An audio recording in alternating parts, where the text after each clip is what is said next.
The college basketball experience preview and picks episode for Tuesday, February 4th on the Sports Gambling Podcast Network is brought to you by Underdog Fantasy. Sign up, and when you do, sign up with that promo code TCESGPN. You get a 50% deposit bonus up to $1,000. We're also brought to you by Edge Boost. Earn up to $750 per month on your sports gambling transactions. Go to edgeboost.bet, promo code SGPN.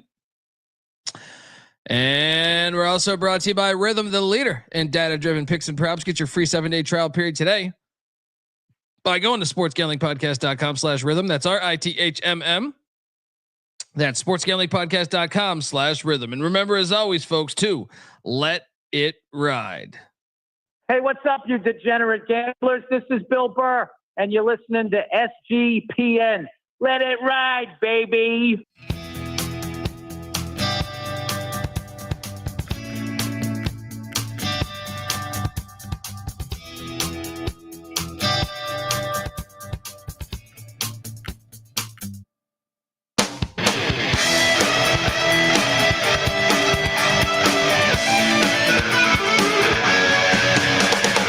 Yes. Woo! Welcome to the college basketball experience preview and picks for Tuesday, February 4th. Hey, how are you? YouTube.com/the college experience. Get on over there. Hit that like and subscribe button. We're starting a goddamn movement. All right. Or something like that. When I get really drunk, I like to think that, you know. And then when I sober up, I go, yeah, we just make picks. YouTube.com/the college experience. So we'll hit that like and subscribe button. If you're wondering who the hell you're listening to, well, my name is Colby Dant, Dan, a.k.a. Pick Dundee. That's not a pick. This is a pick. He was raised in the land down under, where a man thinks on his feet, speaks with his fists, and lives by his wits. When Dundee happened, he was a superstar. He's the kind of guy that would drink a gallon of gasoline so he could piss in your campfire. You could drop this guy off at the Arctic Circle wearing a pair of bikini underwear without his toothbrush, and tomorrow afternoon he's going to show up at your poolside with $1 million smile and a fistful of pesos. Boom!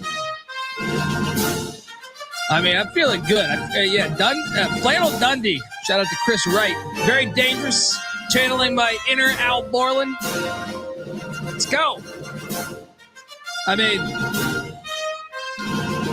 someone did say just fade Dundee's best bets and you'll be rich. How's that 1 and 3? How's that 1 and 3 on the best bets? But how about general? If you bet every game that I bet and put $100 on it, you'd be up 500 smackaroos today. Fuck you. Can't wait for the rest of the fucking season. I am joined by my co-host. This guy got out tonight. I'm not sure what the hell the dare was to go to a William and Mary basketball game, right? I mean, did you want to try? Were they breaking in a new white Zen that you wanted to check out? You and the wife wanted to check out.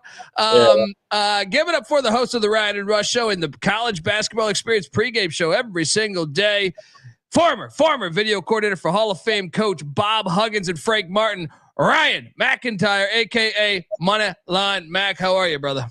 I'm doing good, man. Yeah, winning night 10-6, 3-1 on best bets, and see the chat's awfully chippy here tonight on a nice Monday night. Cheers. I like a little dust. Mac tonight. Come on, make it Mac tonight. Yeah, how was the white Zen? Did you? Yeah, I'm sure. You know did you bring a charcuterie board? No, I did not. I did try their NIL beer, so I did donate a little bit. Okay, there we go. They threw me a bone. They let me in the building, and 1%er. What was that? Is that a 1%er? Yeah, I mean, it went down like water. I didn't realize I was walking into a buzzsaw because that place was rocking tonight. I did not see that coming. I thought, all right, they're probably going to get up a little bit because Charleston's in town. No, that place was hopping. They threw together a lightsaber snake? Yeah, I was like, what the fuck? Hey, all I know is the actual team's fucking good, though. Yeah, I was impressed with them. Go back to that Wilmington game. Yeah. That was the one that really like kind of sold me because that place was lit. I know they didn't win that game, but I was still impressed with the performance. And that's why I bet on them tonight. But hold on. Well, let's talk more about that. What's up? We are joined by third man in the booth, the host of the College Baseball Experience. Go listen to the SEC, ACC, and Big 12 preview, as tomorrow it is going to be the Big 10 preview. Give it up for the great Noah Bieniek. How are you, man? What's going on, guys? Yeah, I had a losing day myself. We gave up the 3 best bets, and this is why I hate that segment, because the 3 that I gave out didn't cash. The 3 others that I bet today that I didn't give out did cash. So 3 and 3, lost the money line bet. So you hit some, you lose some. I was slightly negative on the day there. But Mac, I mean, that place looked like they treated you like a king there. You had a baseline right seat in the court. Yeah, it was nice. It was nice. Did they didn't pull a Northern Arizona? Did you get No, they put me right on the fucking court and had the popcorn there. There we go. Was watching Pitt UVA, or at least he pulled it up to get a screenshot. I have my laptop up. We'll talk about the frauds here in a minute. Oh my god. But yeah, dude, Monday night has gotten a lot better since we started doing this show. Oh, they have started cramming some good games on these Monday nights, and I like to think we're catalysts for that. More room. Yeah, I like to think Brett Yormark, called 1-800-PICK-DUNDEE anonymously, and after we give out our plays, I normally do a 30-minute rant, and it was about how Monday nights were just empty on the card. So that's what I like to think in old Dundeeville. But Tales from the Crypto. We'll talk about that one, buddy. That was tough. Let's get to it though, because the system is officially blown up. Lehigh 94, Colgate 68. What? What? Oh man, yeah, it's been good to us. I got so much shit on this play, which means I knew the rest of the night was going to be good. Golly, man, dude, what the fuck? Like they had it down to 3, and then the wheels fell off. I had it on in the car, so I couldn't really exactly see how the game got away. I just was listening to it, and every time something would happen, 3 for Lehigh, 3 for Lehigh. I'm just like, holy fuck, Colgate's not only losing, they're getting blown the fuck out. 95 points. Yeah. Did you see Rocco Miller's tweet today about Colgate? No. What happened? The first 4-game losing streak in conference in over a decade. Ooh. That's why people don't, when we said it was a system play, I don't think they realized how dominant Colgate was over the past decade. It's got some kinks. Yeah, no, it's dead. For me, this was the final straw. Now Vermont, it's still up and running. But it's on dial up. That shit's on dial up. Well, Florida A&M, you didn't win. How did you cover this? But you fucking covered. All right, my Rattlers, these are my boys. Love Tallahassee, all right? Alabama State 67, Florida A&M 66. Of course, Dundee cashes in a battle. How you doing, buddy? How did they cover this game? I didn't even. I just figured they won by 10 going away. I know they were up 20 in the first half. I was like, oh, poor FAMU. They got the Moneyline Mac Team of the Week, and they fucking came out flat. What happened? I didn't see any of this game. I just look up and I go, holy fuck, FAMU covered this? 13 of 34 from 3. I think that was. They hit a lot of threes.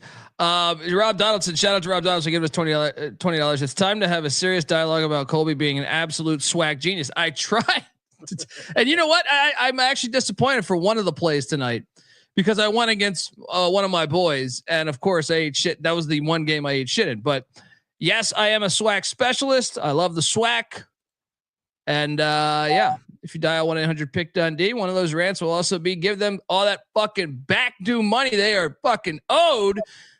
Goddamn states down there, Tennessee, you dirtbags, You fucking dirtbags stealing money from Tennessee State for 150 years. Pay them. All right? Pay them. You don't want to because they're going to be better than your fucking Vols or Memphis Tigers. Anyway, that's another rant for another day. But speaking of pay them and SWAC and Mississippi Valley State in the SWAC, we've got some news to talk about.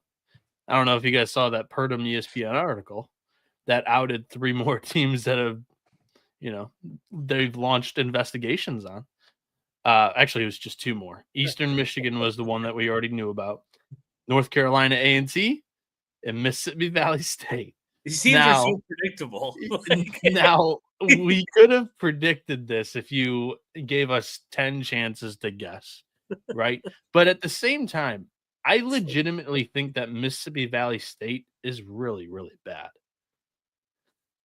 Well, no, A&T, I think they played. A&T was just the Central game, and who was the other game they got up for? Was it Howard? Hampton. Hampton. They were getting 1.5 or 2 points. They come all the way back. The guy's got 2 free throws to tie the game. Makes 1, misses the second one. Yeah. Nice cover. I was on the right side of that. And Avetta putting the puzzle pieces together. There were 3 NC A&T guys that were suspended the other day. Yeah. So reasoning might have been a little shaded on why they were suspended until now. So yeah, these guys are such idiots. You're throwing away your whole thing for, if you're gonna do it, there's a way to do this, right? Yeah, and there's a reason why they had to come back because they sold the first half. Because MyBookie.ag promo code TCE SGPN. Yeah, or you just don't go. You don't tell anybody else. Besides, have one person who is not family place it so very far away from where you are. Although I guess it in sounds Alabama, like it's an actual gambling ring, same group as the Temple guys as well. So same kind of account. I have another team I'm going to nominate tonight that I want investigated. We'll talk about them. They're in the Big Sky. Right. Oh yeah. We ate a pile of shit, Bieniek, on McNeese. I don't even. What happened the final 30 seconds? Because I got up to do something, and so they were down 1. They were down 1 with 30 seconds left or something. This was never a game, so this has been a bad patch of 3 straight games for McNeese. I mean, it happens. I mean, you're not going to run the table and play perfect every single game. The cover was never even close. They almost lost this game. For those that are watching, or were watching that final play, I think what Colby's talking about here. It was a mad scramble for Incarnate Word. They chucked up a 3 that bricked, got the rebound, put it back, but time had expired before I think he let go of it. I believe that's what happened there. So, I mean, Incarnate Word almost put that thing to overtime at Lake Charles. Impressive performance from the Cards. They've gotten a lot better over the years. They were like auto fade a couple years ago. Shout out to iDub, even though and shout out to McNeese surviving. They're going through the motions right now. About to say they might not make the fucking tournament. They could get beat in their conference tournament this year because the floor has risen in that conference. The floor has risen, but I think when you put them in the conference tournament, I really only think that the only team that could get them is Corpus Christi. If Corpus Christi plays 100%, no mistakes, they've shown Nichols that they could. Push Nichols could. Nichols had a beautiful spot where they caught him after the Corpus Christi game. Do you remember what they moved their tournament to? It's a home game. It's not a neutral floor anymore. It's in Lake Charles. Yeah. Oh my God. Yeah. That's bullshit. That's bullshit. I mean, that's bullshit. Clark, I don't know. After his freshman year, he's just turned into a complete shell of himself there. So, because he was at Ole Miss a couple of years, right? And didn't really do anything. He was everywhere. Yeah. Well, no, it was LSU, Georgetown, Ole Miss, and McNeese. Yep. Hell of a path there. This game, Shout out to Tommy B giving us $20. Yep, and we're on this game because I'm so disappointed that I didn't bet this. I thought about betting this. I thought about betting this. Virginia 73, Pitt 57. We both picked the Wahoos. Unbelievable. This is classic Pitt. This is classic Pitt over the past 10 years. Unbelievable. Like this is. Hold on. But we got to talk about this. That was resume detonation. No. That's what drove me fucking crazy. Hey, Bieniek, come back, Bieniek. So I'm watching Max showing off the YouTube.com. Yeah. Sports Gambling Podcast.com. Yes. YouTube.com/The College Experience. But I'm watching the Kansas Iowa State game. I put that on the main. So I got the audio on that. I'm not a maniac like Bieniek with 9 games audio on, but wasn't Kansas Iowa State at 9? Yeah, but I was just watching the halftime show on that, and Lenardi, they're like, well, Lenardi after the loss has Pitt as the last 4 in. I'm like, what? I'm so confused. So what are they? 14-8 or something? What's their record right now? And then I'm like, okay. Lenardi's been a joke for a while, so hold on. They beat Ohio State? I remember them beating Ohio State. Yeah. Their best wins West Virginia. How the hell are they on the inside of this thing?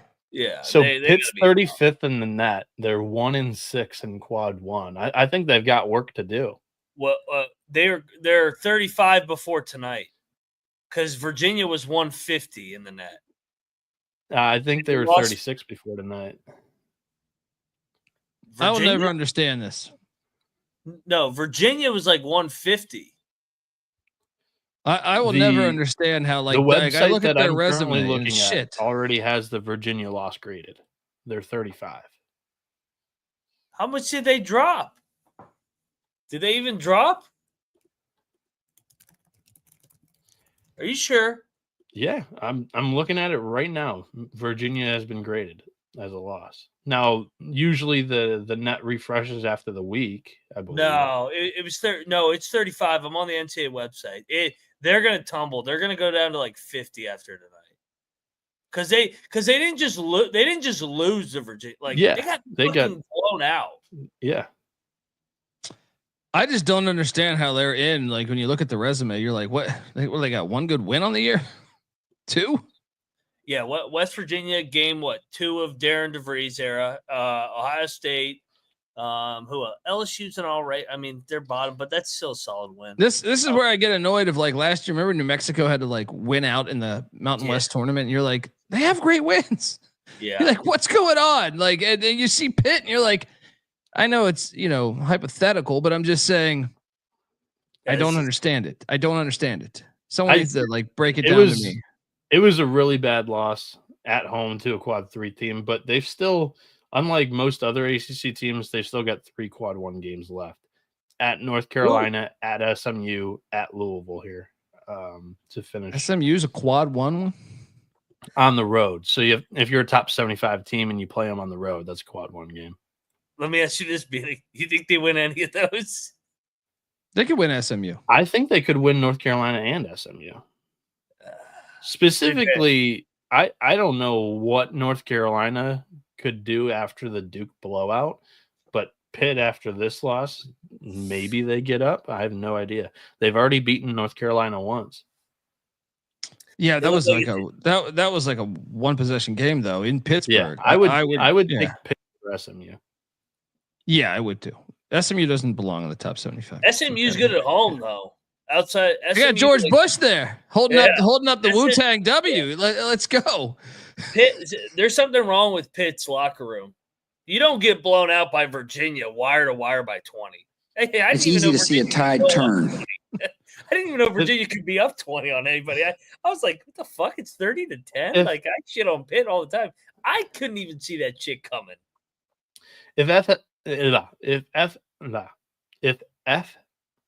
God damn it. If SMU was good at home, They wouldn't get blown out by Well, I don't get they ain't calling, but they're counting down 7-6-5. Louisville fucked them up by 25. SMU's gonna fuck Pitt up at home. I don't know. I mean, that's a 50-50 I would take, game. Yeah, I would take Pitt if Has Pitt won a tough road game all year? Is that tough though? I don't know if that's really tough. Yeah, I don't think that's super tough. That would, I mean, outside of Duke, that's like they won at Ohio State. At the buzzer, right? Ish. That was at the buzzer. Yeah. Overtime, I believe, right? Yeah. They shouldn't have been. They should not. I'm sorry. I don't give a fuck about the numbers. They should not be in the. Like, I'm even surprised before today that they're in. Yeah, I'm not arguing. In the fucking ACC. You're out. Yeah. Yeah, I'm not arguing for them here. I'm just telling you what they're currently at here.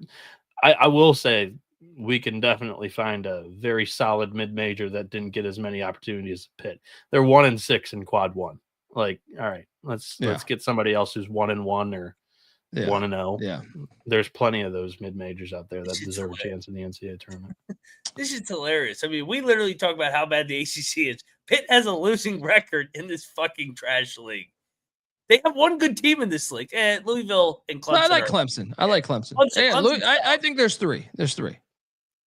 Louisville's like on the fence. Yeah. Clemson and Duke are actually good teams. Solid. Yeah. Duke's good. Yeah. But outside of that, this league is fucking terrible. I mean, how do you get blown out by Florida State on the road? And then how do you lose to Virginia and Wake? I mean, they got to be like UC San Diego currently 51st, and then they're 1-1 in quad one. I'd take them over Pitt. UC Irvine. I would lay 10 points. I would lay 10 points with UC San Diego against Pitt.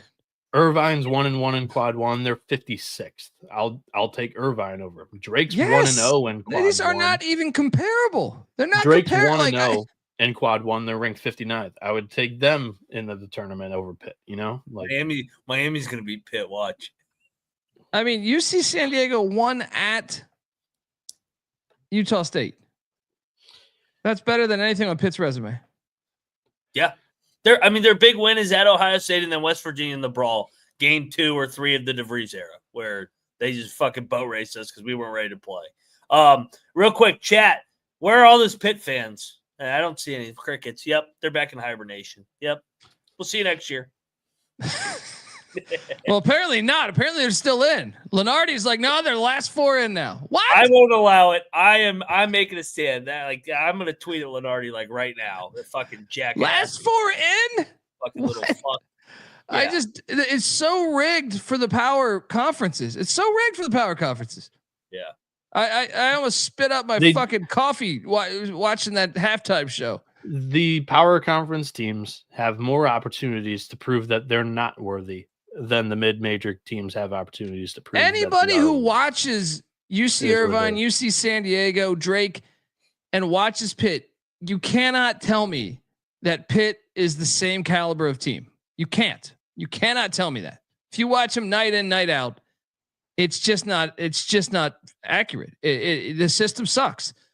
And if they're going by, if we're going to go by this system, we have a major flaw. It's not going to 96 fucking teams, right? It is. I mean, I guess if you're going to put in UC Irvine and UC San Diego, because something is definitely wrong if you still have them in and those teams on the outside. Yeah. Rob Donaldson's right. The committee doesn't watch basketball. I think there are plenty of other people bracketology wise that are worth following than Lenardi. Yeah. So, Rocco. Yeah. I watched Shout out to Rocco Miller. He actually fucking watches the games and goes to games and actually dives into the resume, unlike Joey fucking Jackfuck, who just sits in his basement and jerks off to whatever. He sucks. If you look up bracketology on Twitter, there's 6-7 accounts that are better than Lenardi and Jerry Palm, and it's crazy. Yeah, I completely agree. Rocco Miller's great. There's a bunch of other greats, but unbelievable. I just can't believe it. That's but this is where your lay fan goes to for the fucking, this is what college basketball is. And you're getting that type of pollution. Like I said, I almost spit up my coffee. I was drinking a coffee at the time. And I was like, what? They're in right now after the loss? I'm like, 6 out of 8. Plus 6 out of 8. And they capped off by a 20-point loss to a team, like I said, that I didn't even know could be up by 20 on anybody. Did Virginia even go up 20 on Bethune-Cookman when they played them? Nope. And we'll get to my Bethune Wildcats, by the way. They'd beat Pitt. They would fucking beat Pitt. Folks, want to tell you the college basketball experience is brought to you by us. Yes, SGPN. Look, we're running a free squares pool for the Super Bowl. You know, and no matter how cockamamie their kickoff and onside kick is, trying to be some soccer bullshit, there's still money to be made. There's $1,000 to the winner. All right. For the final score square, just go to sportsgamblingpodcast.com/squares to sign up today. Once again, sportsgamblingpodcast.com/squares. We're also brought to you by DraftKings Sportsbook. Yeah. Super Bowl week.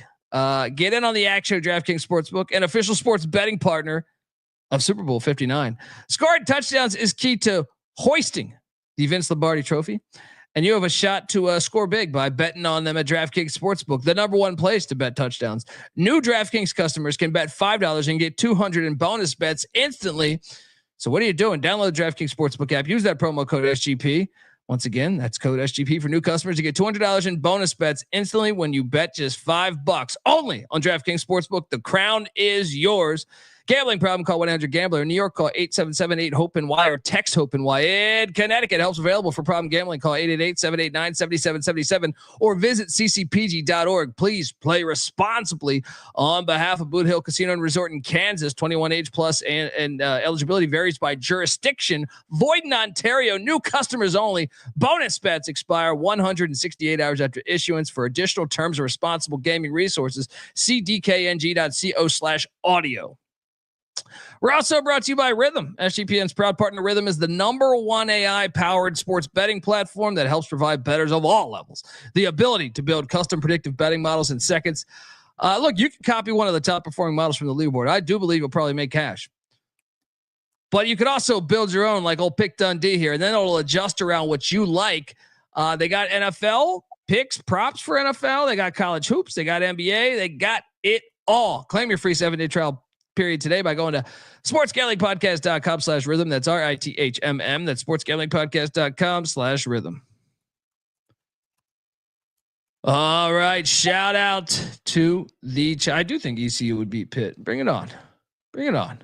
Look at those numbers I just crunched. This is how bad this loss was for Pitt. Yeah. That's what I'm saying. It's blasphemy. I can't take a show seriously that just Colby, says that. I'm like, what's up? I can't believe you're going to allow Bethune-Cookman to take a stray shot like that. I said Bethune would win that game. Bethune, Patty C. Tuck job. Pitt would beat Bethune by 2 points here. But, if they played at Bethune, I think Bethune could get them. Definitely. On the road there, you're going to go. And then Mojo, Virginia's terrible. Don't try and twist it. They're terrible, man. But also, Reggie Theus has tournament experience. Probably the same as Jeff Capel. Has Jeff Capel ever made it past the first round? But yeah, when he had Blake Griffin. Nah, I'm talking at Pitt. State. At Pitt. He beat Iowa State. He beat Iowa State. Max already filed that in the back of his mind. Iowa State put up like 42 fucking points. Yeah, there were injuries. Ridiculous. Caleb Grill fucking shot up the fucking place. Pitt beat Mississippi State one game and then murdered the Cyclone. Look how happy he is. I know. He's very, very happy over there. No, I think the term spark plug was invented after Noah Bieniek existed. I'm 6 smiling games ago, ear you were to ear. going. No, I'm smiling ear to ear because all I think of is Mac's infamous clip of fading Pitt, and we tweeted that out, and it was great. How come you haven't? How come I haven't got a clip over this last month when you go Pitt's the best ATS team in the last 2 years? Well, they're like 1-7. They're not anymore. Yeah, it goes both ways. I would start calling you a jack fuck. Get out of here, eat shit, Pitt. The 3-year span CPU is a neural net processor, a learning computer. 3-year span of pretty damn good. Well, Pitt also may be the worst ATS team in like the last decade. They have an 0-18 in the ACC under Kevin Stallings. So they had to go through a little bit of a nice patch, but they're back to reality, sucking ass. So welcome aboard. Eat shit, Pitt. Yeah. I'm not a Pitt fan. It is what it is. It's okay. Oh, that is the biggest lie ever. I know. I don't care if they have good. I don't care if they have success or not. I enjoy if they win because then you're in misery. But no. You got your pom poms every time they win, and you are just like the chat. No, I'm more of a Duquesne basketball fan than I am Pitt. Oh, you bullshit! I was riding Duquesne last year. I picked them to beat by BYU. I had Duquesne in my Sweet 16, actually. I had them. Call him bullshit here, Colby. He is a total Pitt fan. Hey, Pittsburgh, everything. He's always like flexing the Pirates, the fucking Penguins. I have this Penguins flag back here, but I hated the Penguins. Because Crosby and them, the Red Wings played them twice. I'm sorry, buddy. I'm sorry. I hate the Dallas Cowboys. I hate NC State. You're not going to see me with some bullshit up on the wall. Now, I did wear an NC State shirt. That was a bet. Okay, but that was a bet. Like they were having a lot of fun in that picture. Oh, we like to get drunk. We like to get drunk and enjoy life. Hope you do too. Lamar. Kirk Herbstreit, by the way, he was on Ann Arbor's campus today. His son took his official visit. He's annoying. I know he had a tough year personally, but he's annoying. Yeah, I mean, I wish his family the best. See that? Yes, agree. But I got the worst of this number. I'm not sure what you did. I would be up plus 600 if I got the better number with Sela. I got the shitty number minus 2.5. Yeah, I lost. Lamar finds a way to cover this. Oh, if you got the closing line value, you should at least buy a shirt in the fucking store or something. But 81-79, Sela gets the win. Lamar gets the cover, depending on where you got that number. Your thoughts? Yeah, I didn't see any of this game. Good win for Sela though. We got a jumbled group of teams there in the Southland at 8-4. I to your point about McNeese, if McNeese needs to tighten some things up headed in the conference tournament, because I do think the Southland is more competitive. Corpus Christi, Nichols, Lamar, Sela, and then Northwestern State all are in that 8-4 clump. Yeah. It's a fun conference this year. It's not, like I said, the floor is up a little bit. My sincerest apologies, not apologies, apologies to my guy Reggie Theus. Thought this line was ridiculous, so we had to go in on Alabama A&M. But of course, Bethune-Cookman, like the winners they are, they were out to prove a point as they won by 14. Did eat a pile of shit here, but I look, if I'm going to lose, I prefer it to be Bethune. All right. 89-75. It was 41-41 and a half, but the second half down the stretch, you don't just walk in to the Moore Gymnasium and catch that dub. BCU, I'm sorry. Got it done. Your thoughts on we gave out a lemon on Alabama A&M. We did. It got away from them late. Who would win, BCU or BC? That would be a good game. That should be they should play that every year instead of Miami, BC. With the exception to the Flutie Hail Mary. Based off of the trans patty that you were doing research on earlier, Bethune would be a pick against BC. So. Yeah. 18-point losses for both of them against Virginia earlier this year. Yeah, I mean that'd be a game. Let's go. Where the hell? I can't find this. I will say, back to Virginia, I did like their uniforms tonight. Going back with the old oranges. Yeah. Yeah, Jay, that's tough, buddy. YouTube.com/The College Experience. Come on over, talk some shit in the chat. Call me a freckled face, gap tooth pile of shit. We welcome it. We welcome it all. Yeah. I'm I'm going to miss the Pitt fans. They ain't going to be back this year. Yeah, I couldn't find my sound drop. It was not good. But here's Bobby Knight. Good round, you're celebrating with your appetite. Bad round, you're using your appetite to forget about the round. I'll tell you something about appetite. It's a real fucking great thing to have. It is a great thing to have. I have an appetite to bet on every fucking game in the SWAC or the MEAC. Let me tell you, I think this was the game of the day, but there is within a 30-minute stretch, there were two pretty much half court game winners tonight. This game, Central was catching a big number. Central had I think it was a 10-point lead with 3.5, 4 minutes left. If that. Yeah. Oh my God. And I was ready. I'm so glad I didn't tweet out shit because I was like, Lavelle Moten is such a good coach. He is. He really is, in my opinion.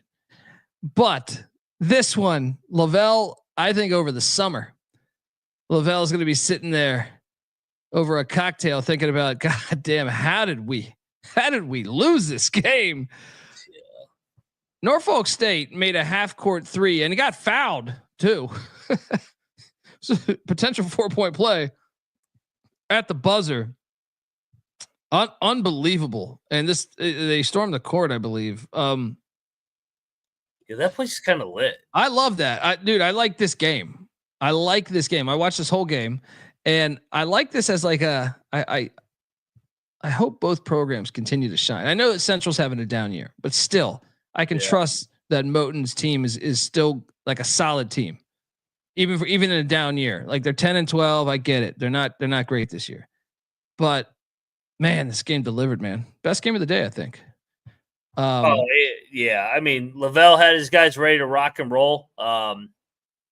We talked about the spot was great because South Carolina State pushed Norfolk on Saturday to the brink, and so then they were catching them off an overtime game. Another crazy game that nearly went to overtime. I got two opportunities to get down there over the next 2 weeks. I want to go to a Norfolk State game by the end of the year. That place has turned into a nice little home I court love it. atmosphere. I love it, dude. And they've been getting national TV games this year. They should. They're a good team. I mean, like I get it. Like they tonight was a tough spot. They found a way to get the win. They're a good fucking team. I think we talked about this a couple weeks back. I don't know if we were on air or off air. They could be alive to pick someone off if they get there. Now they got to get there because they've done it before. Yeah. Was that Florida? Who was that? They got Missouri. Yeah. They beat who's the big fella? He was just on campus like last week. O'Quinn, the big fella. Yeah. I know that if they play Central again, it could be a dangerous game in that tournament. Obviously, South Carolina State's good. So they could get picked off, but if they get there, kind of like them as a team, depending on who they draw, I guess. Who's a finesse team that could be like a 2 seed that they could fuck with? Maybe in Alabama? Kansas. I was thinking, is Kansas going to get to a 2 line? Because who are our 2s right now? Yeah, the MEAC and SWAC will never be above a 15 ever. They're probably going to be a 16 to be honest. Honestly, I'd like to see them play Duke. Because Duke your 2s right now are probably Tennessee, Florida, Alabama. I think Bama would be the best one for them. Yeah, Iowa State probably slipped into a 2 too. I still think Bama would be the best one for them. Alabama probably from a style standpoint, because maybe they don't fucking make some threes, but like I don't know. I would say Tennessee. Tennessee would be a nice target if you get the Vols on a bad day where they only score 55 and that's all you need to beat them. They'll just muscle you. Yeah, but Houston just in a low-scoring game, the dog has a better chance to win it. I was gonna say Bama. My second pick would have been Florida, just because even though Florida's looked great this year, I still wonder could they give you a lemon? I think Florida's athletic and scrappy though on the glass. They'll get some extra possessions. Yeah. against the Norfolk State type team. Either way, that game was fucking awesome. That game was awesome. And then, so we cashed on that, by the way. We locked up Central plus the points. Oh, and then swag specialist Dundee consulted with the other chums on the show, and Jackson State loses by 2 in overtime to Southern. They were getting a ridiculous number. Good games. Yeah.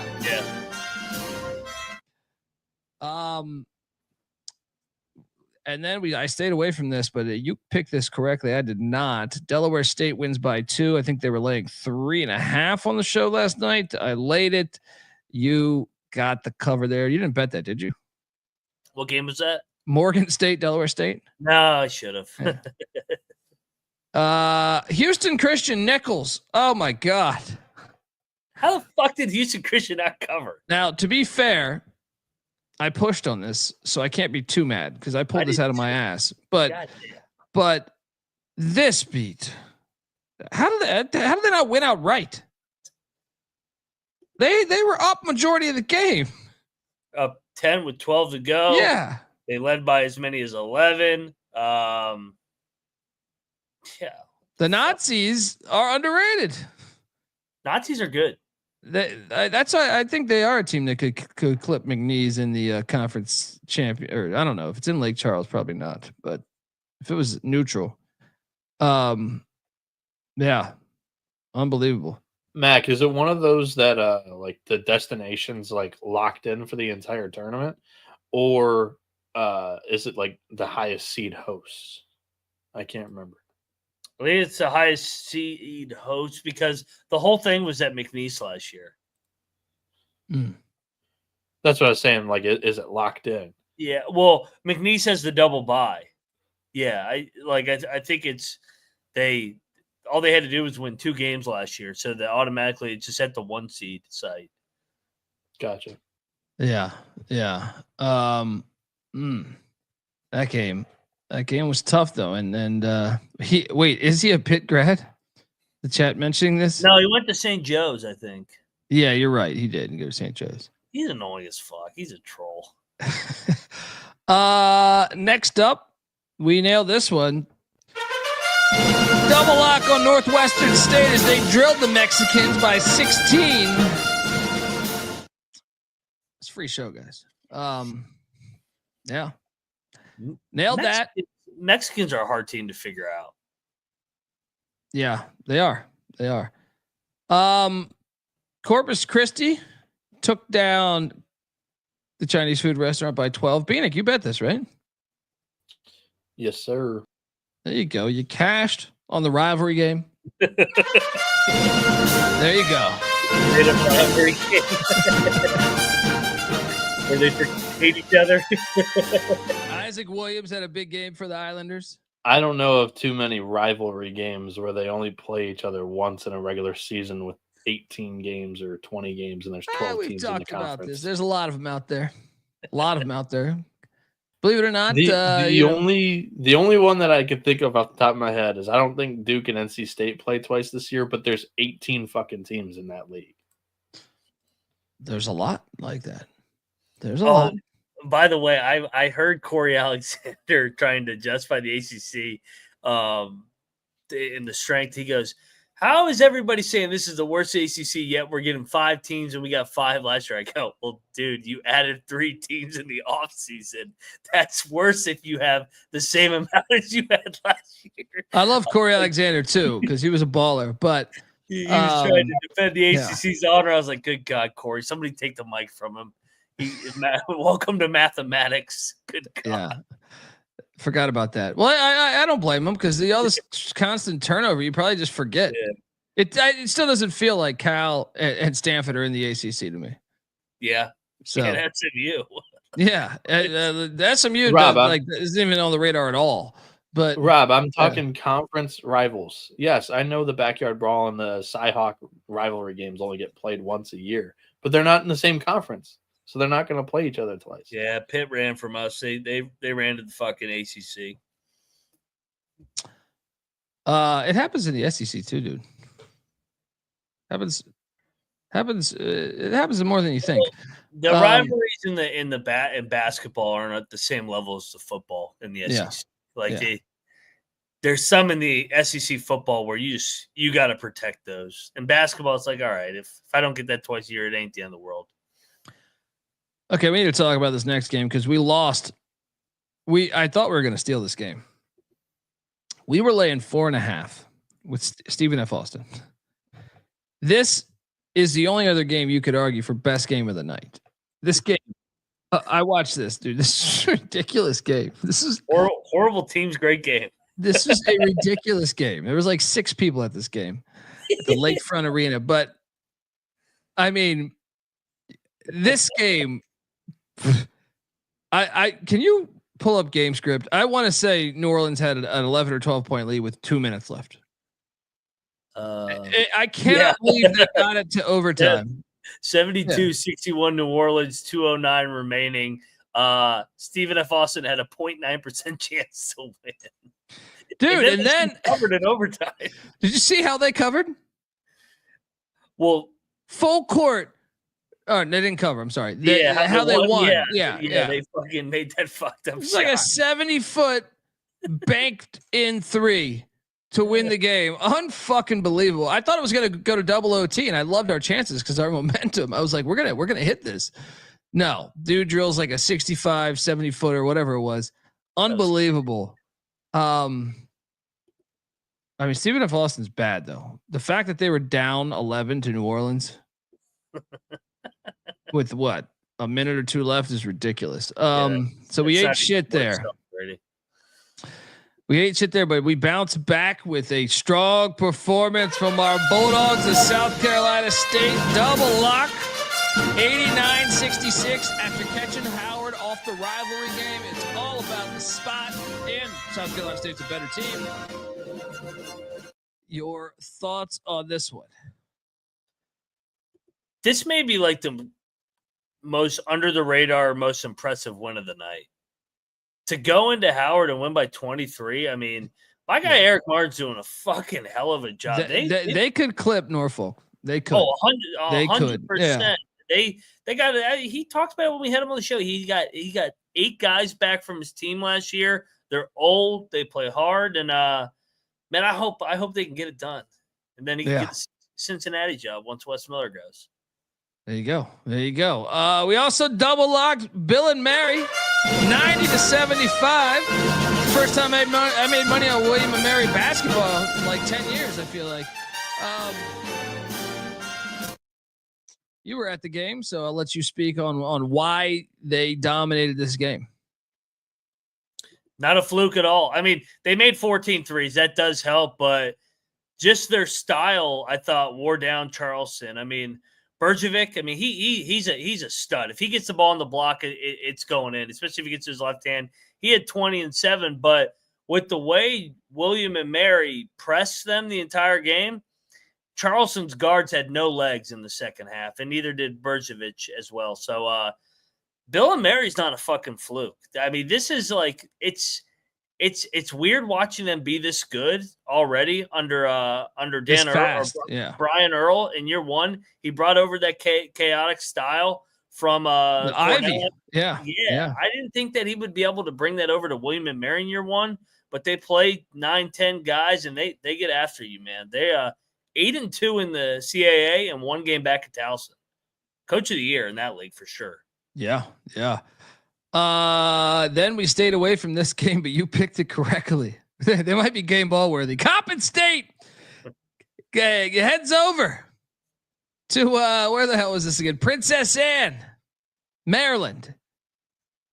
Road Dog wins outright by 5. We got to talk about this for 5 minutes. That's so bad. It's so bad. They got the dub. They got that road win. They needed that road win. That's so bad, Maryland Eastern Shore. Yeah. Come on, so man. Like, if you ain't gonna win that one, what game are you gonna win? Yep. Then I want to battle against you, buddy, and I do believe I said sprinkle that money line because Alcorn State went into Grambling and won by 7. Donaldson. Shout out to the great Rob Donaldson. We might have DM'd on Twitter for about 20 minutes talking about Alcorn State basketball in the past 2 weeks. We knew they were sharp. We knew they're undervalued. And sorry to tell you this lock battle loss, but the Braves are playing good ball right now. Yeah, shout out to CLV. What did we pick the game at last night? 3.5? Yeah, I think this thing jumped pretty big. Yeah, I think it was 3.5. Yeah. Shout out. Rest in peace. Yeah, they went off as like 5.5 point favorites. I was like, oh God. It's never good when you're on the right side of the swaction line movement. It's too much voodoo to trust. But yeah, I mean, Alcorn was a better team led by double digits, and the Braves are on the warpath. Shout out to Mean Gene in the chat. Alcorn State. He's a fan. He's on board with them. YouTube.com/The College Experience. Hop on over here. Join the chat. Join the fun. Well, we also locked up UAB as a dog. Stop it. 64-61 against North Texas. I mean, we kicked ass today. Yeah, I hope you didn't wait till tip off. It went off at 3. I mean, we picked it at a pick last night. But I mean, these two teams, this game's always fun when they match up. It always feels like it comes right down to the wire. North Texas wants to play defense, drag it in the mud. UAB wants to get up and down. UAB was down 8 early, rallies back, and Andy Kennedy does what he does. He wins. He's 8-2 in league play, just like that. Be ready to play the money line as they head to Greenville, North Carolina next. Be ready. Be ready to play that money line. It is a good spot. Anyway, yeah, we cashed on UAB, and then wait, I'm not sure if you bet this or not, but Northern Arizona, who came all the way back and took the lead. I watched this game. Trent McLaughlin had 35 points tonight for the Lumberjacks. Somebody give that guy, someone give him something. Flagstaff, some gal out there, please. You know, Weber needs to be investigated. They need to be investigated right now. They're up fucking 20 in the first half, and they fucking almost lost. they gave up the lead. They gave up the lead. Yeah, God. They're up 20. Did you bet this? Of course, it was Weber. There we go. Only Lane won against.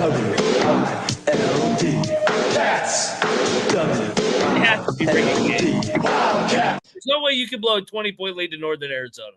I wanted to invest. I stayed away. I had the discipline to stay away, even though I picked NAU. Then we. I'm kind of with Knack. There's no way we were this wrong on Weber. Like, dude, they are remarkably bad this year for that. And program. some of the shit that they do, I'm like, what? Yeah. I mean, this is Northern Arizona we're talking about. You blow. I like Northern Arizona coming into the year too, but Weber. You were the first person to ever say that. I thought they could be 500. You were like, no, hell no. I was like, they could be. I like Northern Arizona coming in the year. That is the first I've heard of anybody ever say that. So shout out to you, Bieniek. Not since the days of Ross Land. Only a Northern Arizona fan will remember Ross Land, who used to be a gunner for them in the 90s. It was nasty. But we double locked the Kansas Jayhawks against Iowa State. 69-52. I mean, it's a free show, guys. It's fucking free show. Your thoughts on this one? If you bet Iowa State tonight, good luck to you. Bill Self was 37-0 in his career on Big Monday at the Fog. I mean, I know they've had their struggles, but I will say tonight, if you get that version of Kansas, they could go to the Final Four. That version of Kansas was finally like, okay, there's something there. I think the emergence of Flory has really helped push guys like Adams and Dickinson, where Dickinson doesn't have Bill Self by the balls anymore. If he's bullshitting, he can just bench him and play the other two guys.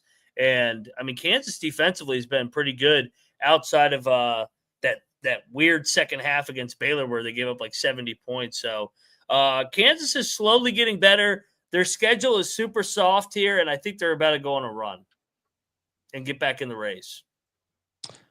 I will say they're in Manhattan next. Mm-hmm. That's like the hardest game over the next 6 games. That and the trip to Provo. Those are like the 2 games that are tricky, but the rest of it's pretty easy. So, Mac, Iowa State's 3-4 without Milan Momcilovic. Yeah, they need to get him back like now. So they peaked too early, man. They peaked too early. They're TCU. I mean, no, they're way better than TCU. It's an injury. It's not like they peaked. No, I'm saying the team peaked too early. I'm not talking about the injury. I'm talking about the team peaked too early. Yeah, but I think this recent stretch is because they lost their best shooter. I'm a skeptic on Iowa State going far. Well, I am too in March Madness. They're not putting 4 or 5 games of good shooting together. It's Iowa State. I need to see it to believe it. So like Kansas, you could tell me like they could end up in the Final Four, and I'd be like, yeah, I can see it. Iowa State, you got to prove it to me. At this time last week, they were on the verge of going 8-1, and Caleb Love made an 80-footer or 70-footer. I mean, I understand, but historically, Iowa State has had some great years, and they always are a lemon in March. So I can't trust them until I see otherwise. I think they're much better than the last 2 years. But I kind of do too, but it still doesn't mean they're going to go far. You know what I mean? Like certain teams can be better than certain teams, and they still eat shit in March. You know. I hope I'm wrong. I would love Iowa State to win a national championship. I think both of these teams are Final Four good for what it's worth, Jeff. I do think that I could see both of them getting there. Yeah, we're extra critical of Kansas because it's Kansas, but like. Yeah, they don't. Wouldn't surprise me one bit if they went to the Final Four. No, I actually like Iowa State better than Kansas to get to Final Four. But I don't.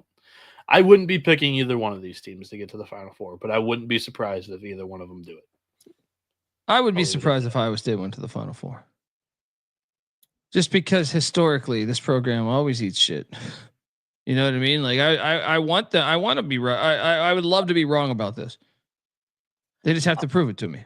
I'm kind of glad they're going through their lump right now rather than in late February. This is the perfect time to do it. Yeah, they usually go through the lump in late February and then they try and gain it back. But I will say, try not to win the conference tournament this year because most of the time the teams that do that don't do well in the NCAA tournament. So that's go tell Hilton South that when they jam that fucking Sprint Center in with fucking crazy rednecks for fucking 3 straight nights. Last year was actually one of the best years for that trend that I don't really love. I think Illinois, Iowa State, and UConn all won their conference tournaments and then made a pretty good run. So all made it to the second weekend and further. Yeah, I mean, to Mike's point, he's saying FAU, San Diego State. I mean, you can go Loyola, all made the Final Four. Anything is possible. You're right, but they're not power schools. I feel like the Cinderella. Like Iowa State's been a power school, and I've seen them lots of years. I can remember thinking, yeah, I am scared by that, Clark. Like back in the day. I mean, even recently, I felt like I thought that they could go further, and maybe it was that Pitt game that I'm just like, God damn. What did I watch all year, and how could you be so shitty in March? That year they had the grill shit that happened at the end of the year where they had to dismiss him and something weird happened. Like they lost like 2 home games at the end. Last year they lost to Illinois in that crazy Sweet 16 game. Last year I thought they did pretty well. I would like to see them beat Illinois and have a shot at UConn, but at least they made it to the second weekend. They've gone one round farther every year with Otzelberger. Yeah, and that was Hampton that knocked him off. And shout out to Bootzilla. Yeah. With the Jeff Hornacek, Jeff Grayer reference. Love that. Final play of the night was my favorite play on the whole entire fucking board. Northern Colorado 86, Idaho State 72. This was all about the spot. Well, not only the spot. I just think Northern Colorado is a lot better of a team, but also Idaho State coming off of the Vandals Potato Bowl rivalry. This was easy money. This was easy fucking money. Yep. Northern Colorado's good too. That's another team I really wouldn't want to draw in March either. I mean, they have a history of just running a good program. They don't have the March success, but I mean, their offense is a pain in the ass to do. Like, who did they play in their bye games? Colorado, double overtime loss. I mean, they could be a pain in the ass 15 seed. They got to get who's the top. Like Montana's the team that could clip them, right? Them and Montana are 1-2. Yeah, by far. Not Weber. Yeah. Game balls. Let's get the game balls. Kansas is going to be my game ball. I mean, they beat the shit out of Iowa State tonight. Kind of embarrassed them at the Fog. So, Bill Self 38-0 on Big Monday at the Fog. Put it in the back of your memory, everybody. Oh my God. I will go to the likes of South Carolina State, putting it on Howard there. Give me a game ball for the Bulldogs there. Where are you going with your second game ball? I got to go with Brian Earl and the Tribe, man. I mean, what Bill and Mary's been able to do since that VCU beatdown around Christmas. I mean, 8-2 in league play, a game back. I actually think they could win the conference tournament with their style of play. I think that's a pain in the ass. They've never been to the NCAA tournament. Do you know that? They have never been to the NCAA tournament. They were the 1 seed in the CAA a few of those years, like mid 2000s. Yeah. They were like 2010-ish. They were the 1 and 2 seeds a few years in a row. Yeah. That's a good game ball. I'm going to go with Lehigh. It ain't often that you catch Colgate and just beat them outright, but to beat them by 26 points. I hope in that handshaking line you were like, fuck you, fuck you, fuck you, because that's a statement win right there. Game ball to the Engineers of Lehigh.